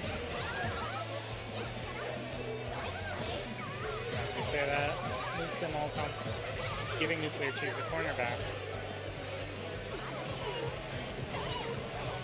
Extra overhead, finds the 3rd overhead, but the defense from Zero even finds the opportunity to sneak out. Moonskill DP steals out of the corner. There's that early cancel Arc Drive that I spoke to earlier. Takes a little bit of time to charge a little bit more meter. Run up throw against the attempt into heat into plant. Calling that out pretty hard. Now NuclearCheese sitting on no resources here. 1 Moonskill is all they've got.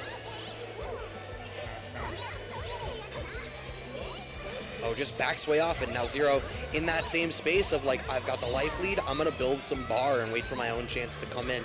Closes out the round with sneaking that low, and it's 1 round apiece. Something to Barlowe had the bar that he worked so hard to build to back it up. Oh, Throw out Johnny, but it doesn't stay out. Kouhaku gets hit.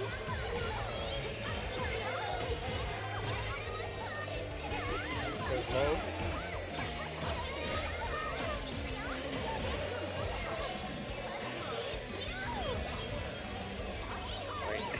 no one really has an answer for that, like, readily available yet, it looks like. Right. Yeah. Let's see what people can come up with in time. Oh, sneaking over the anti-air attempt, but shield launcher. Oh, an unfortunate drop after the fact. Flash is on the way down. Back to this full screen neutral, full screen stomp. Into the OTG string. Oh. Wow.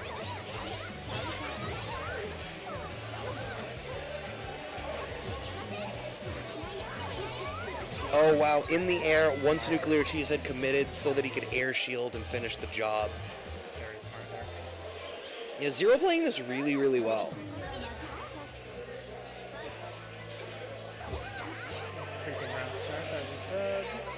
Just get a little bit of meters. Very nice.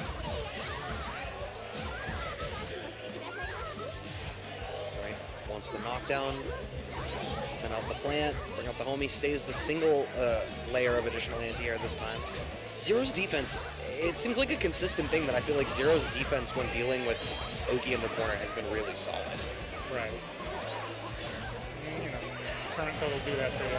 Sure. That said, Plant will do that to Zero, and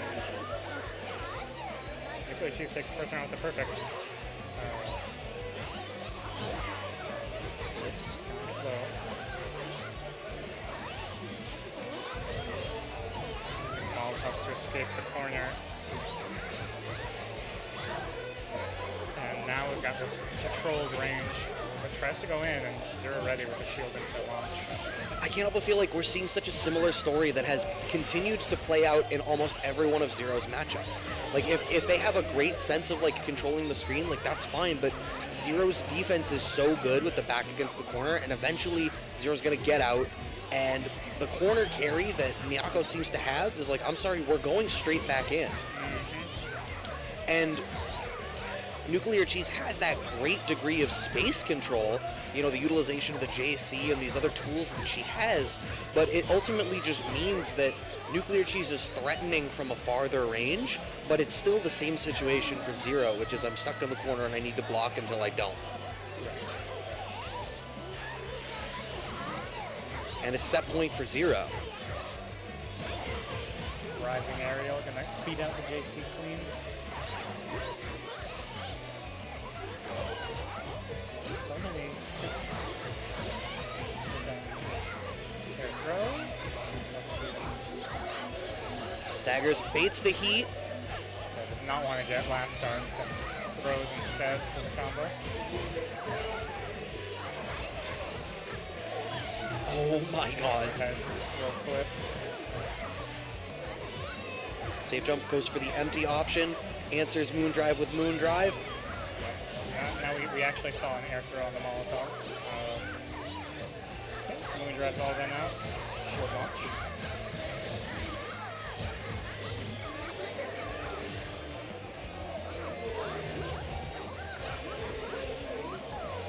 So back in full screen again. Okay. Not so close anymore. And this should... Oh my god, I think he second guessed the combo route because all you had to do was literally anything into Arc Drive. But I think Zero got a little bit ahead of themselves. It doesn't matter. Falling down on the head of NuclearCheese with the falling JC. Going to close it out 2 games up to 0 and moves on to play, as I double check the bracket. Oh no, I'm sorry, that was to get into losers semis. Oh, wow. Yeah, plays the winner of God Hunta and T-Wong. Okay. Okay. So, Kouhaku or Vlov/Arc Right. And then winners, finals, is Shiki and Ciel, right? yeah, Spooky one? Yeah. That's a wide representation of characters, I think. No maids, none of the unblockable nonsense. For now. For now, yeah, give it time. People need to get comfortable bringing it out. Yeah. You know, on the fly. Or maybe French fries will patch it soon. I mean, probably. So like, get the dubs while you can, right?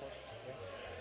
How often I saw someone that was like, "What is a game in 2021 doing with high-low unblockables?" And it's like, being the best kind of messed up. I haven't seen a proper high-low unblockable since I was a boy. I'm a withered old man, used to being able to block auto-blocking cross-ups. Yeah. But now come on, there's breathed life back into you. Yes. Yes, who knew? A little title called Melty Blood Type Lumina would be the one to bring a messed up offense back. All you need is to play 2 characters in a 1v1 fighting game. You need to pick ice climbers. Ice cleaners. Ooh. Yeah. This is what sleep-deprived Brad is like. Forces the offense until he's clever. T-Wong and God Hunta going to be the next match. Now, so I feel like this is... God Hunta keeps queuing into these matchups where it's like they really want to be running that offense in your face. Yeah, but that, I mean, as we saw though, God Hunta able to mix up, you know, okay, I'm keeping you out, but also I'm willing to move forward and take some space of my own. Yeah, I think the placement of the Rekka strings as counter pokes in these great spots. I don't know that it's like a great mix of like having a great sense of when to counter poke with limbs instead of other special tools, as well as understanding like they're worried enough about my specials now that I can go and generate a little bit of like real honest to goodness offense for a minute because I need to gain the life lead. There's no point in zoning if I'm on the back foot. Why are they going to come in? Right. But people be wanting to move. They'll get close. Yeah, I mean, no one spends $60 on the game to stay back full screen and wait for the time to go out. You want to kill the other player. It's not a waiting game.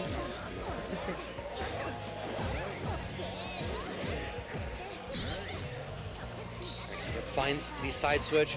The late cancel into the follow-up there gets the counter hit onto God Hunta, but God Hunta really getting mauled in this corner here. Going to these low shields and blown up now in 2 waves by T-Wong. It has to heat immediately. Okay, that's going to earn some space on the screen, but I think Hungrily wants that overhead again, wants to earn some damage so that he can be more comfortable trying to be a defensive character. But it doesn't quite work out. T-Wong with the presence of mind on the backdash and then closing out the round in the situations after the fact. Yeah, so unfortunate there. The moon skill whiffed on God Hunter's shield. So he ended up getting punished. Okay, knockdown here in the corner.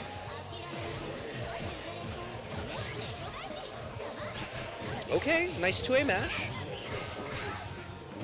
Oh, back throw once. The corner pressure. Immediate wake-up heat from T-Wong. I like that. I do not like God Hunta answering with the heat of their own. T-Wong cashing out immediately into the arc drive. I'm sorry. I'm going to eat all this time, all that life. All you have left is moon drive.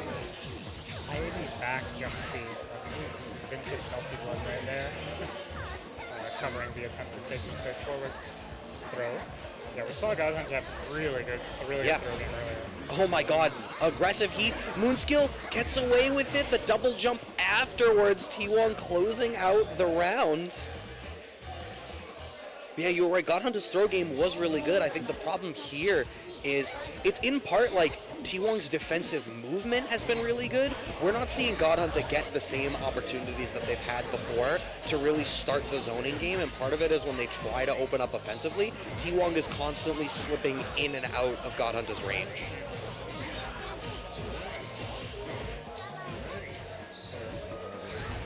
Guard cancel leads. Oh, nice back throw. Okay. I like that 2A. Oh. Good throw tech. Just jumps out of the corner. Big button. Big confirm. He gets punished with punish. God Hunta needs to cash out something special here. Right in the... have enough resources. Uh-oh. Back throw. Fatal counter back throw. We're going to get a knockdown here. Oh. Yeah. Did not see that one coming. Right, T-Wong is on set point here. Big whip, big punish. All the way to the corner. Heat OS. Oh my god. And like, it had to come out eventually, right? God Hunta's de facto defensive choice has consistently been heat through the course of this set.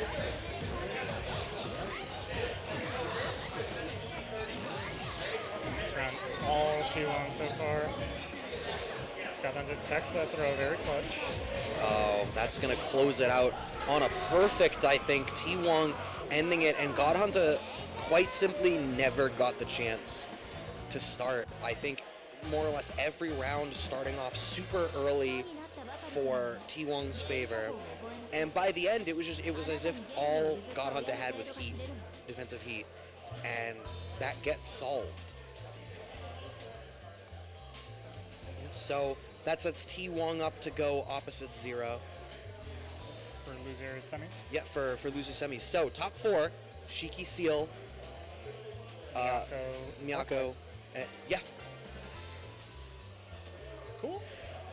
I don't know that it would have been the guess, but it's still so early, right? One thing that bugs me is when people talk about, there's people that I have friends that try to slide in my ear, be like, game solved. It's like, it's been out for 3 days. Doesn't matter. You see this thing? The game's solved. Dead game. I was like, give it a little bit of time here, all right? Like, one thing I think people don't think about is like certain characters perform really well early, but no one considers the strength of the players playing those characters. Mm-hmm. Like, you'll get like some of the best players in the world will play a character, and it's like, oh, they're winning every tournament. It's like, yeah, they're the best player one of the best players in the world. They'd win with any character. Right. Like, you can't look to early tournament results as like the end-all be-all. It's not deterministic, right? Like, everyone's still figuring stuff out. Certain people are going to figure that out faster. Certain people are inherently just a little bit better equipped to pick that up in the beginning. You need to see this stuff as it develops over the lifespan of the game. But people don't want to hear that. They just want to play for dubs. Or, Or make takes and get clout. Yes, that was the other thing. T-Wong and 0. Red-ish arc.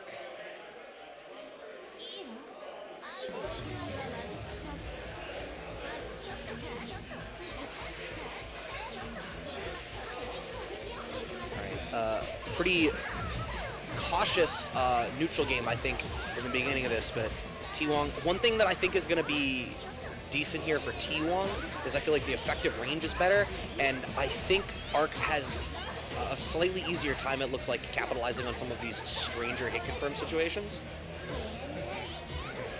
But like, once we're in the corner, it's not going to matter. 0 has more or less dismantled people once he ends up in exactly that position.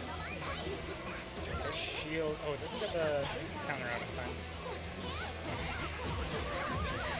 We're going to the other corner, I believe. Cash out the 3? No, just the 1 once the knockdown there. I mean, that's probably smart. T-Wong almost assuredly knows better than I that the arc drive wouldn't have killed there.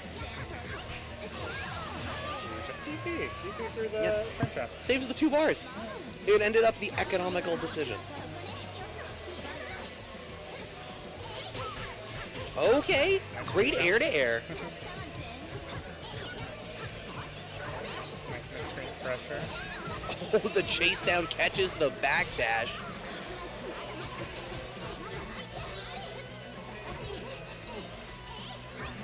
Hard for Miyako seems to get away from the arc 2 and 4, that little elbow. Yeah, it definitely seems like that's kind of what I meant when I was talking about the effective range. Like, it seems like they both have a similar, like, frame trappy, like, wannabe sticky and staggering your face kind of game, but Arc has these longer range tools, I think, which maybe lends itself to a throw game a little bit less, but 0's tendency for this defensive movement is going to start to get exposed in some of these spots. Nice anti-air for 5A, and holds on to the meter. I guess probably the XTP wasn't going to kill. Oh, has to eat. Getting a lot of health back, though. That's good. Definitely. Oh, dead? confirmed. Nice. Going around the piece, but T-Wong with 4 bars and plenty of moon gauge. Continuing the tendency towards getting these free charges when they can. No one's blocking that overhead yet. It is something kind of weird to get used to looking out for. Yeah.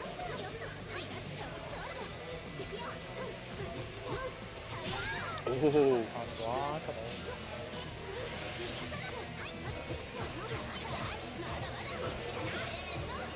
Keeps himself safe with the EX cancel.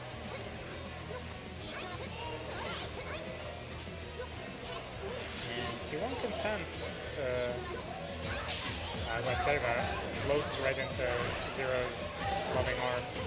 Yeah, great side switch there from Zero to bring this back into the corner. Defensive heat from T-Wong. Really trying to fish for that anti-air, but like it feels the amount of the way that Zero structures the movement, you don't even feel confident anti-airing in a lot of spots. Yeah. Okay.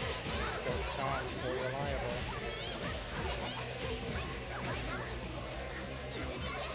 Oh, Moonskill DP.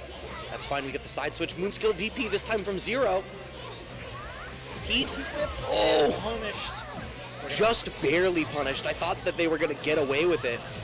Clipped by the very tip of 2C. We waste all that time, and we have meter here. We don't need it even. Yeah, you ate that throw in the corner. That's another thing. I mean, she can open up that throw game in the corner, and then it's like, no, I'm sorry, this is still damage. Still get that solid reward, and you have the option to spend meter if you need it. All right, first game up here for T-Wong now. Loses semis, so still 2 out of 3. The staggers on the Rekka. Punish the rapid beat on block. Missed a cancel, I guess, or didn't mean to get it. Oh, there's the anti-air, starting to get wise to it. Honestly, if that's such a big message to send, and if that continues to be the case, Zero's going to feel less confident in the air approach, and I feel like already losing out in the ground game, that could be like the nail in the coffin in T-Wong's favor. All right. Air working out there. Okay.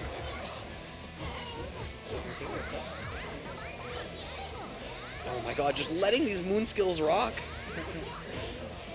I mean, why not, right? Of course. Start building it again. Wake up heat. Lots of health here for Zero. I wonder whether we're going to see a defensive heat from Zero soon. Moonskill stomp. I bet Zero heats as soon as they're put in a tough spot defensively.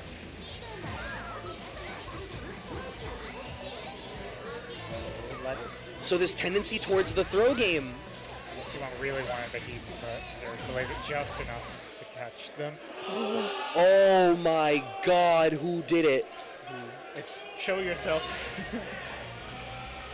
Wow. You hate to see it. It is during an animation, right? Like one of the few points in the game where like it literally could.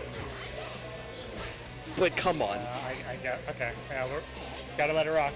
I mean, if it wasn't either of them, it can't be helped, right? Right. Nice contestant on that ground approach here. He's charging this bar, wants to be able to pop heat. 2 seconds left on the clock because that's Zero's round. Yep. T-Wong correctly assessing, okay, it's not worth it to try and heat. I'll just hold on to this meter. Yeah. It's tough though, right? It was so close. Oh yeah. Oh, wow. Great utilization of that double jump out. It's a sneak, that little bit of extra movement around the block stun. Block the overhead successfully, and spend some meter for the knockdown. Or cancel heat. Yeah. Ooh, didn't believe in the IADJ C, but that's okay. Uh-oh. Slippery. Drive, not quite enough. This is such a tough hill to climb, though. Yeah, Zero immediately popping Moondrive just to get a better look, closing out the round in the scramble subsequently. 1 game apiece. In the universe where someone didn't desync their pad. What can you do? It makes you wonder. Yeah, I mean, to be honest, it's like right when T-Wong was about to get some Oki, so... Yeah. Oh. Okay, gets this early JB into the corner carry. No meters spent. Yeah, we don't need it. I wanted to bait reversal there, it looked like. Oh, DP through. Speaking of reversals. Tries to 3C. Doesn't count.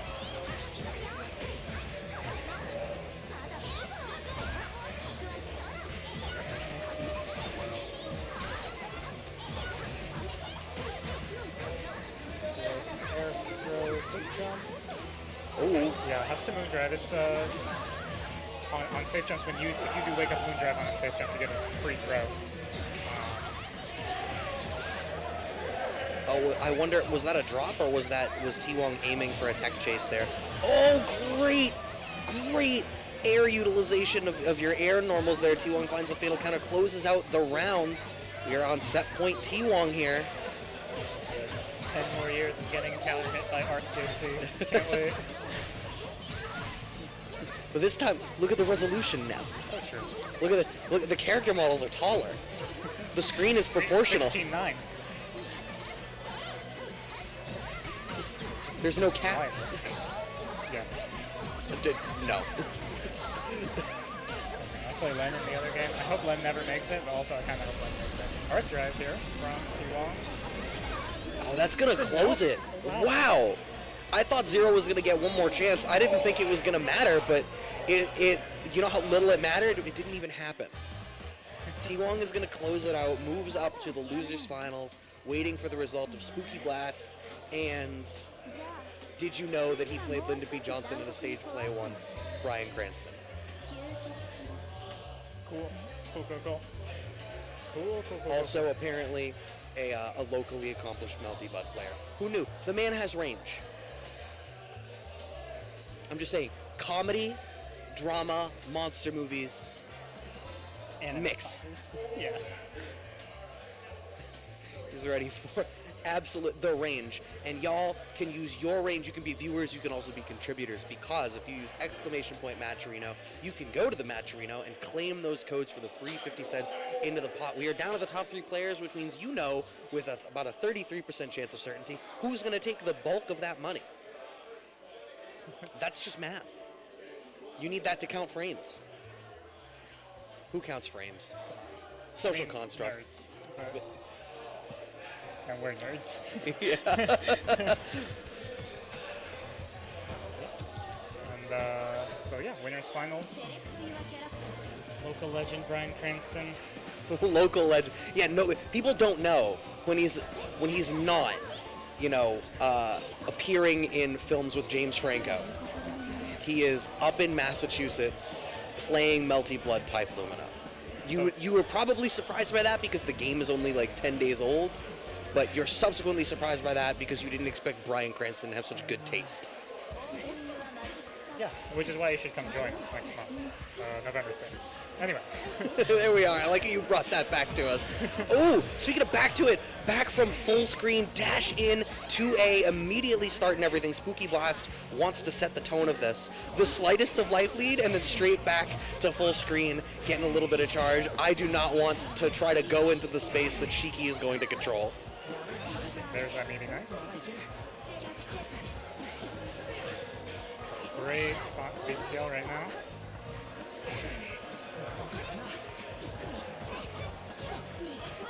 Okay. Yeah, just staying just up back. Staying slippery, but that said, Barlow's in there. Get a knockdown. IAD works. Are we going to cash out the 3? We are. Okay. I want my funny mix. Life's being what they are, I wonder whether it would have been better to try to save it for the next round. I guess we'll never know, because eats the knife as SpookyBlast tries to retreat. The tactical retreat. Winners finals look 3 out of 5 here. Nice backdash there. SpookyBlast doing a really good job of ensuring that they are absolutely never in the range that Shiki wants to get started at. Oh! Hits with the knives. quite gonna get the X, okay.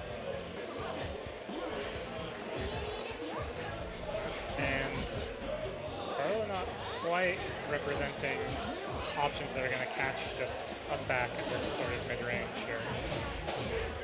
Yeah, you can see there's almost like an inherent hesitancy to the way Barlowe is structuring the offense. I don't know if it's playing around shield or if I don't specifically know what options they're worried about, but they're clearly worried about something. Oh, just oh, okay. I thought that. Never mind. We're good. That was good. Oh, can drive into back throw. Just like that, we have all this range to try to maneuver around with. Smart up back. It's on, oh, it was on the table. Expensive maybe. Smart shield into launch, closing out the round. 1 round apiece in this first game.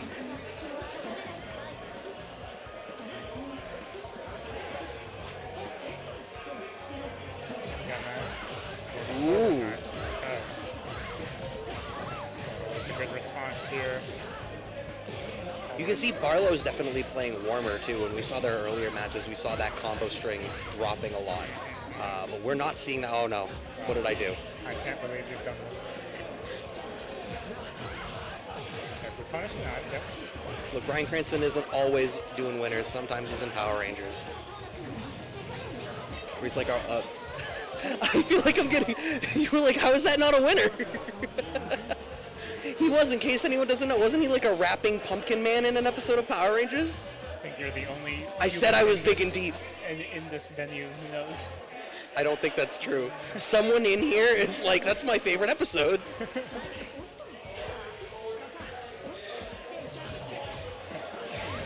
gonna take you game 1.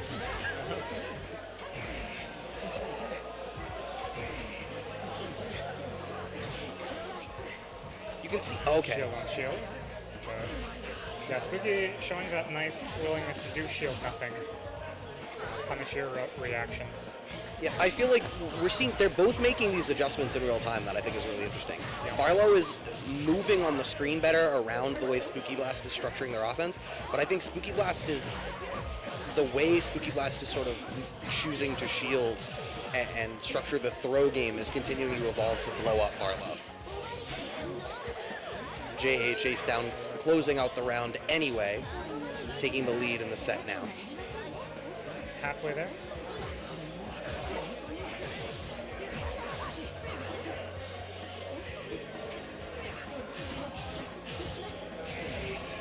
Expensive to be there. Not quite gonna pick up. I see Ciel players drop that one a lot. It seems hard. Well, shield nothing, finds the throw after, and that's what I was talking about.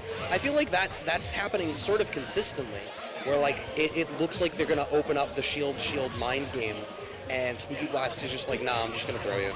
Good. Thanks. Oh, I think you are alive. Yeah, seems like Shiki's does less damage. I don't know. Maybe that's just. Well, it opens up a whole other thing, right? Like, it's not like it's just damage. I sort of get it. It doesn't pick up from the fatal. Just believe in your slashes. Yeah. You gotta bulldoze through neutral. Sometimes you gotta be a bully. Back to character select here. Barlowe takes an early 2-0. Oh, not even a color switch. I think SpookyBlast just maybe wanted a second. Is this a... I don't know if this is a stage change. No, it isn't. Just wanted a breather. Maybe get the win count off the top of the screen. Maybe. You don't want the reminder.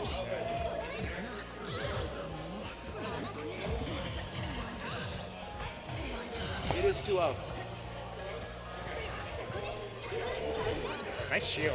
Yeah, just reacts to the mood skill.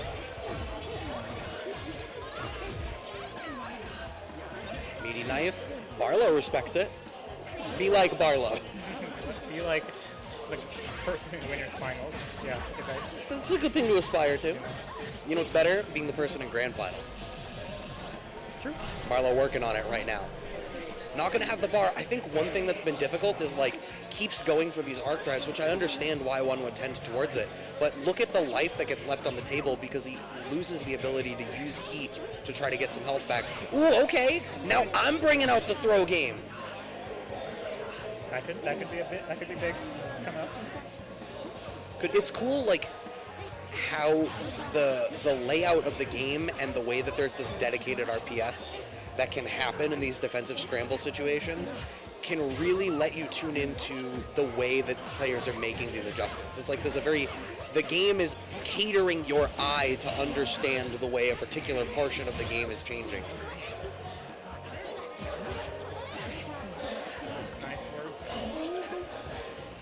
Okay. Shield. Maybe they're just content with this Shield throw. Yeah, I don't know. I wonder whether, like, is there a different answer?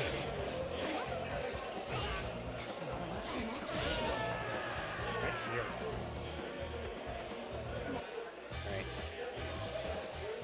That should be 2-1. They went back to character select, so we'll never know for sure, but I'm calling it 2-1. If SpookyBlast wins this and stands up, everyone can yell at us for being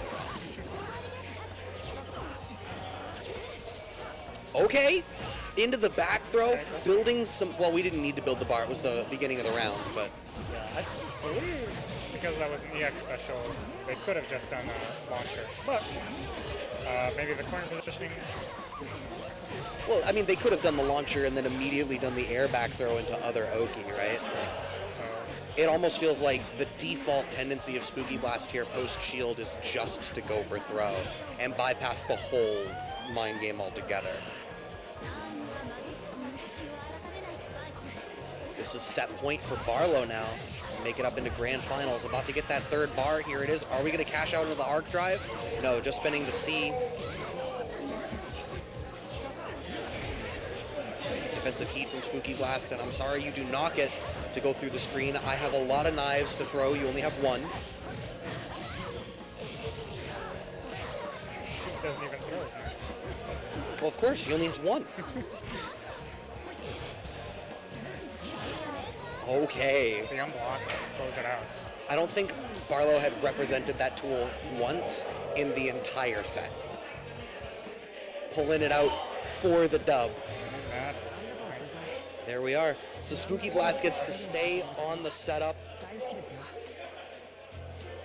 Going opposite T-Wong. I hear someone shouting in the back that what's about to happen is, quote, my favorite matchup, unquote. I wish I knew who was saying it. Because I want to know if it's one of the players that's about to sit down that is like, oh, this is my favorite matchup to play. Because that is like a lot to bring out into the world before you then play the matchup. I feel like you can't say that and then lose the matchup. Yeah. Or or then you'll have to come back and be like, I changed my mind. Right. But sometimes it's just a fun matchup. Yeah. Like, that's fair. I'm offering a lot of flag. I used to love playing. I played Laura in Street Fighter V, and I used to love playing against Zangief because it was like one of the only matchups that I could play at the time that it was like, all right, no matter what happens, like, I am playing neutral. And I had a lot of fun with that matchup, even when I lost, which was not uncommon. Again, I'm in this chair.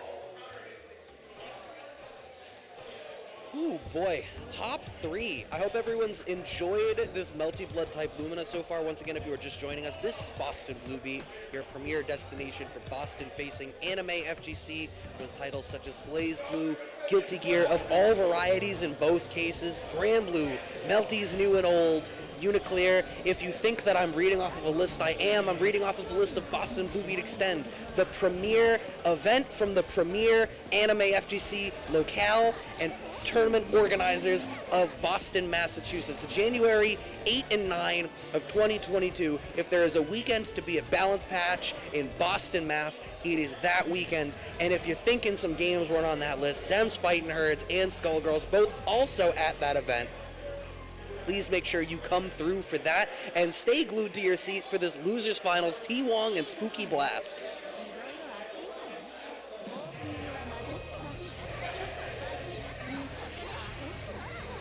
Let's see how T-Wong decides to approach the sort of controlling game that SpookyBlast is trying to offer.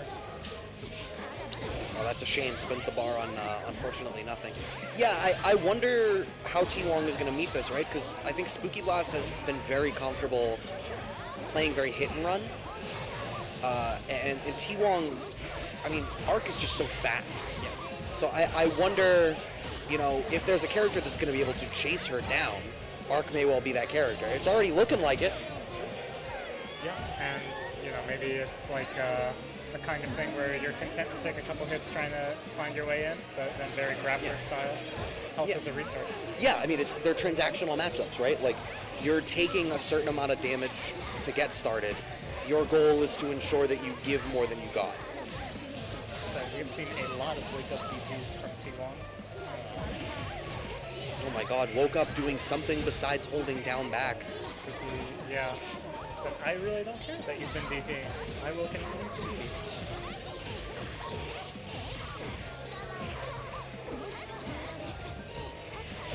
Okay. Blows up below shit. It works out T-Wong was going to go into the next round fully stocked. Actually, both of them very nearly fully stocked. Or their full moon icon. Okay, I'm quite able to pick up. Ooh, the early air normals represented from T-Wong. Okay. Tries to moon skill through the knives. Not gonna work out. Still not gonna work out. The way that SpookyBlast staggers the knives is like, I feel like I've not had like a reason to bring it up so far because it's been so hit and run. But even here, like trying to be the aggressor, just the staggers built around it has to heat. Does T-Wong to try to get some life back? Now, blood heat shenanigans. And the DPs once again, as you have called out, T-Wong really letting these reversals rip. But SpookyBlast wise to it at the end there and blocks it. First game going to SpookyBlast.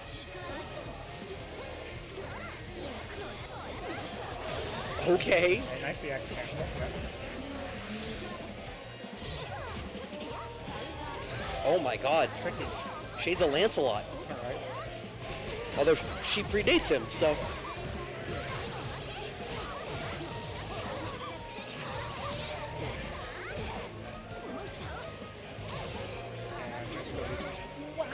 Oh my god. T-Wong will not be dissuaded.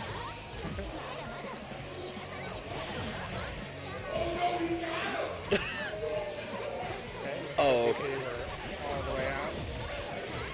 Carrying to the corner here is T-Wong. Is going to cash out the arc drive. Not going to kill, but going to get decent knockdown after. This should be a one-touch game. Oh my god, just lets it rip. I don't know what SpookyBlast did, but it was not blocked. I thought we were going to get maybe Wake Up Heat, but it's wiser not to have spent it. You know, you get that bar moving into the next round. Oh, the fatal counter on the air-to-air. These air-to-airs are spelling an awful situation out here for SpookyBlast. The tendency to go into the air with the air knives, it's not dissimilar to what we were kind of seeing when we were talking about the Kouhaku matchup in a similar spot where it's like, if you can navigate around things, it makes it that much more difficult for SpookyBlast to really represent this part of the game.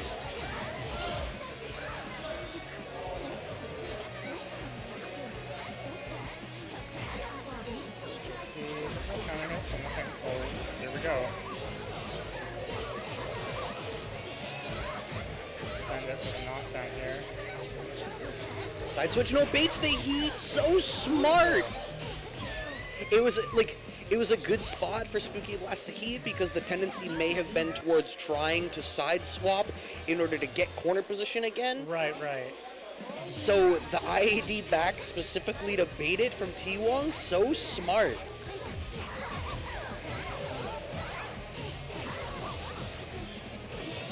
Right in there again. Technical throw though. He's dashing forward after. So. That was interesting that after the second knife, flashing low shield, was that on the possibility of T-Wong shielding the knives and coming back over? Well, if it was a little questionable, right? If it vanished, you'd have to high shield. Right. Execution error, probably that. Yeah. Hard knockdown, midstream. Block the skill. Oh, from Gypsy. downtown. 10 more years. You feel right at home? Yeah. Oh, the DP gets punished. SpookyBlast with the clean punish here. Meaty knife. Like the dash is really nice. So, yeah, okay. Hito is beating the pick up DP there.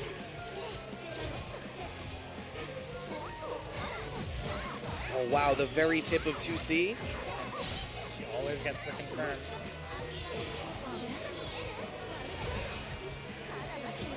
What keys? Now for Spooky. Oh, okay. Let's the reversal rock.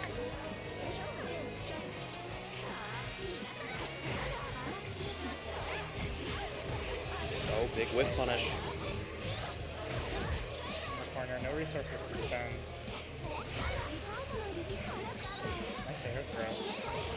Oh. Oh, do we have enough damage if we catch all the way out? No, one more pixel will do it. Barely. Okay, Moon Drive, just trying to... She was actually flying. That's the thing in this game. You get your air actions back after you air tech, which was not the case in current code, for what that's worth. But you can get very high. Okay. All right. T-Wong getting high enough to see grand finals. It's looking like 2 games up to 1 here over SpookyBlast. The placement of these 2Cs keeps working out great. It's like the movement is great there, and the air normal utilization has been really great to blow SpookyBlast's tendency towards air knives as a zoning choice up. But like also just these placement of these low limbs that are catching SpookyBlast starting to backdash or to press the offense keeps working out here for T-Wong. Just relentless the whole round. Constantly making SpookyBlast second guess their defensive choices and often punishing them. Okay.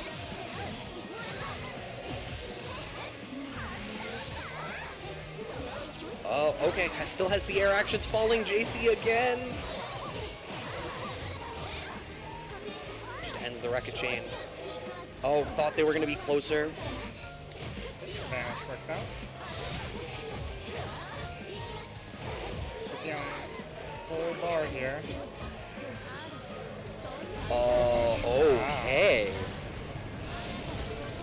Just to put the fear of Arcueid. Yeah, for one more thing to think about. Right. Moon Drive is a choice. Heat is a choice. Nice air throw. Hit. Oh no, tried to press forward a little bit, but you know what? Even just shielding the knives, getting a little bit more moon gauge, puts you in a decent spot, because this is still set point here for T-Wong.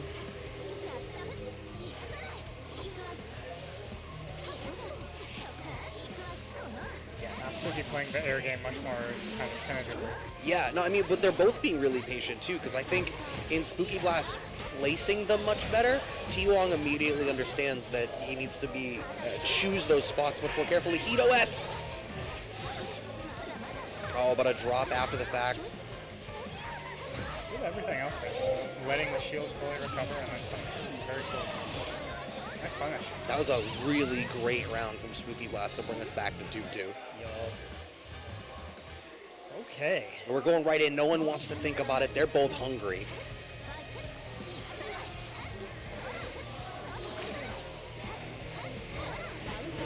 Okay. Late 5A blows up something, and now T-Wong in a pretty good spot here. Gets the knockdown off the throw. Oh yeah, yep. BB throw. What's that? Into the low this time. SpookyBlast getting blown up defensively. I assume gonna save the 3 bars here. Yeah, just moon skill reversal to get out. Letting these knives go. Last knives hitting almost behind her. Nice air throw. Oh, okay. Yeah, we saw this happen in an earlier round. Oh, That's huge. Vanish on accident, or maybe just for the corner. Oh god. T-Wong with that aggressive heat call to try to salvage the round could have been huge here. Now going in, SpookyBlast on set point. T-Wong with very little in the way of resources here on a round that should have been theirs. We're gonna build a unfortunate drop. And the knives, yeah, that spot right under her, so scary.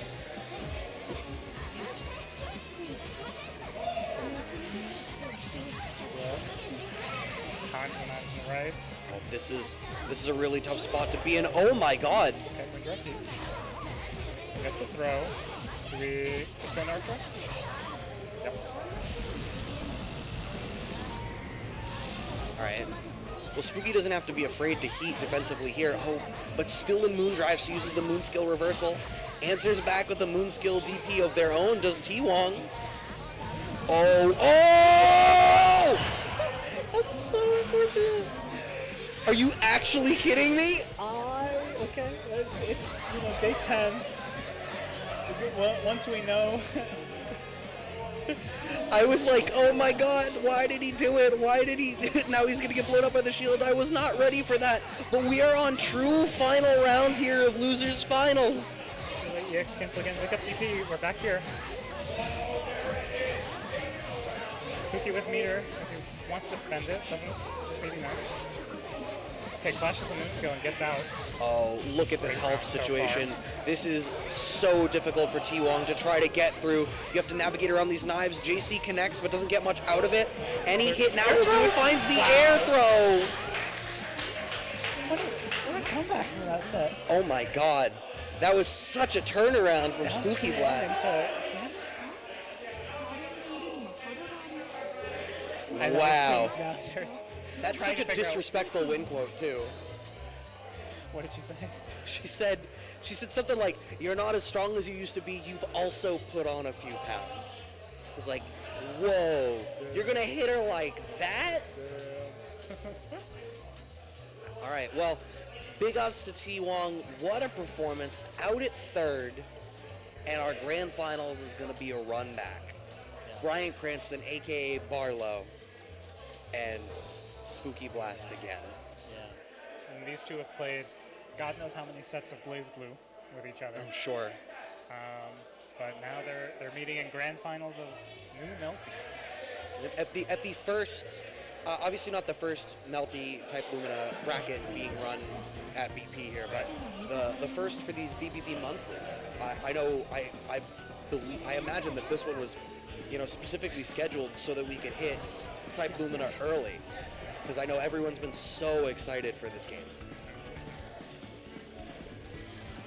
And wow, I mean, I'm having a blast watching it, right? Like getting to watch it live, and you can feel. I mean, I'm sure these mics are picking up some of what's going on in the room, so I'm sure you guys hear that. Like everyone is watching and getting into it in these, these final sets here, and this top four specifically. Like I think all the eyes are glued to the monitors and are watching all this. So this is crazy to watch. Yeah, and oh, they're already in it. Oh, yeah, wow. Already in progress. No time to wait. There's no filler in this anime. Okay. Assess a little bit. Okay, tiny life lead for Spooky. Most importantly, SpookyBlast is wearing the post-time skip colors here. This is a new arc of SpookyBlast.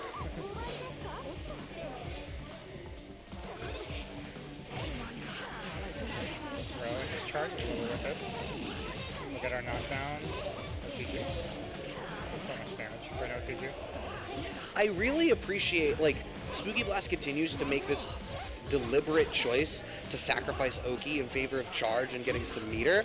But what that does is it makes the poking game more effective because he more commonly has the C follow-ups to really cash out much more damage after these errant knife hits. Yeah, and I mean, it's, yeah, it's definitely more damage if you can open them up and get a combo after a throw. But on the flip side, using your meter to turn maybe 1,500 damage into like 3,000 something. Sure, I mean, on top of that, it means that you don't have to contend with, you know, trying to mix up Shiki. Yeah. You can continue to play this more poke-heavy, keep-away, hit-and-run game that you're tending towards. That was a hungry launcher attempt. Gets smoked, and Barlowe opening up now for maybe the first time in the set that we've been able to see so far. Wake up heat from SpookyBlast, answered with Moondrive. Everyone trying to move skill through knives, not working out, and just blow Wow. skills. Very nice. That was a really clean up there from SpookyBlast. I like that. A quick first game, really setting the tone. Be like, all right, I am ready for you in this grand finals. Settle in. We're going. Throwtech's immediate JA though, the way that this, you know, shield throw mind game is emerging, we're now seeing like an entire third layer to it here. I think we may have seen like a fourth or fifth layer Right, with just a then? rising shield, Super jump shield. but nothing came of it. So, air throw. Up and throw. Oh wow, doesn't even need the meter. Wow, Spooky is so warm right now, you can see it.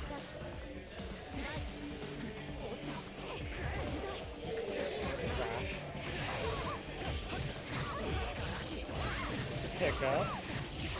No drops here. That's the reversal rock. And then again, that hit and run style. Dash in, dash out, spend the bar on stuff after. All you need is knives into C. Shield throw. Barlowe getting started again. We saw this same sequence. Okay. And I like this again, using that Moondrive activation to be able to follow up after the knives. Okay, wake up heat from Barlowe this time. Low shield gets blown up by the IAD. Good shield kill. Yep. Yeah. Oh, and now Barlowe gets to beat Naya for the next round. So we'll see if that comes into play. That round win quote. This isn't over yet, is it? No, not by a long shot. This grand final, Shiki.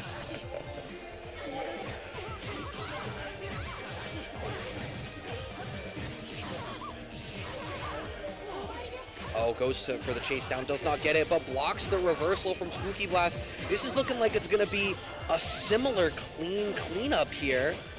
One more guess. SpookyBlast going to have to let, no heat, just death. 1-1.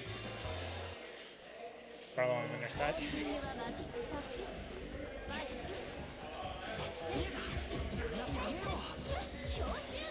Okay, finds the way. Yeah, you know what? Actually, the first player, like today, I think, to jump out of that. True. So once again, be like Barlowe.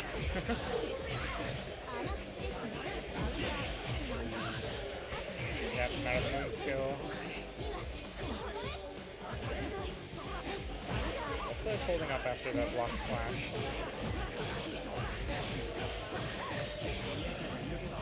Okay. Early in this game now to be able to open up this part of the game. Although I don't know that Barlowe has really used the new tools a whole lot. Yeah, that's something like that. Arcueid for Arcueid. Spooky now for life lead. Burn some of it to get some meter.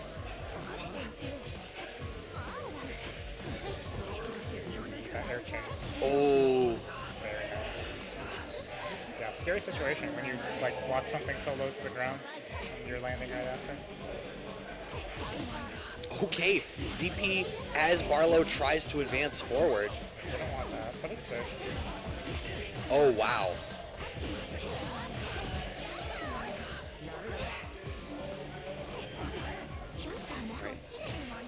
Shield just into vanish. That's the most straightforward shield interaction we've seen between these two players all day. Not get the pickup off the meaty knife this time. Let's see the cost.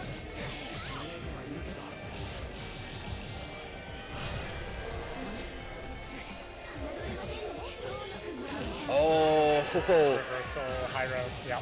maximum melting. Okay, that's 2 games up for SpookyBlast here. Here to try and get the reset. Bulldozing through neutral with the moon skill Rekka is Barlowe. Okay. Doesn't quite get the follow-up there, but we set a little bit of a tone, but Barlowe, okay. Now we have the back throw from SpookyBlast. We're all right. So close in that situation.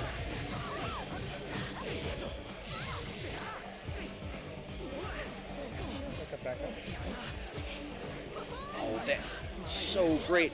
Rips out that jump after the block knives, which makes sense from Barlowe's perspective too.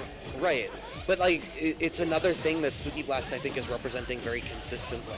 Is like the mind game around this knife approach is really solid. Solid confirm from Barlowe. We'll give him first round. Right, the DP, Barlowe goes for an early JA to try to contest like air knives, but it doesn't quite work out. We get the re-jump.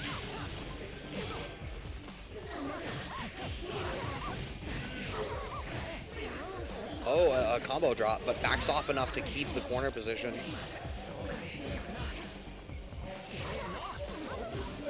Okay, air drive of his own from Barlowe. Oh, air text. Okay. May actually be my first time seeing one. Oh, a little too high up in the juggle there. Good throw. All right, we're back to the layer 1 shield interaction between these two. Yeah. You know, it's a good open situation, obviously for the person who gets the throw, but that's meter. Oh, that's gonna close it. Nice. 2 games to 2. Barlowe getting more and more comfortable with this. SpookyBlast came in super warm, but I mean, Barlowe has clearly reacclimated to SpookyBlast's neutral here.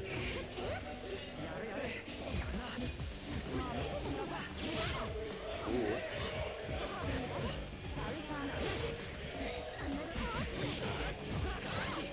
SpookyBlast getting opened up in the corner here. Right into the air throw. Oh, the knife throws in the air get blown up as Barlowe moon skills out of the corner. Going to be able to close out this run. No, the air throw does not deal enough damage, but the blocked super is going to leave SpookyBlast negative enough for the punish, and Barlowe is on tournament point. Let's see what Spooky's got. Yeah, Spooky's got 3 bars, so like all of these knives on hit could lead to decent damage into Oki. It's just a question of whether they happen. Over the course of the set, it's happened less and less as Barlowe gets more comfortable with where on the screen Spooky is going to be throwing these knives. Yeah, Spooky having to go in and actually use their lens. But like, you can see how much they didn't want to do that because Shikis are better. Wake up math. Get blown up. Spend it. I think this makes sense. You're going to build meter back this round, and you have all next round. Ooh, okay. Oh, moon skill bulldoze through everything. That's greasy. Yeah, I imagine we're going to see heat very quickly. Okay, dash forward throw. I mean, is Spooky aware that that's what Barlowe is going to be worried about and is now going to structure his game around utilizing the respect that Barlowe gives him? That's exactly what's going to happen. Okay, turn-up point or reset point here. Right, 2A mash at round start. An early lead now for Barlowe. Oh, goes for a tech chase, it looks like? Okay, guard cancel heat. Spooky here, we got... Oh, it whiffs. Unfortunate, that would have been a lot of damage. And Barlowe's sitting on a bunch of resources here. This we will probably see in Arcueid. EX into Arcueid, that's a lot of damage. Oh, that's a ton. Ends up side switching, has to moon skill DP to get out, but I feel like this hit is going to do it. It is. Barlowe is going to take it. 3-2 last round at the first Melty Blood Type Lumina tournament at Boston Blue Beat Monthly. Wow. Damn. What a set. Yeah, Barlowe kind of got off a little bit hot, and then Yeah. he came back a little bit.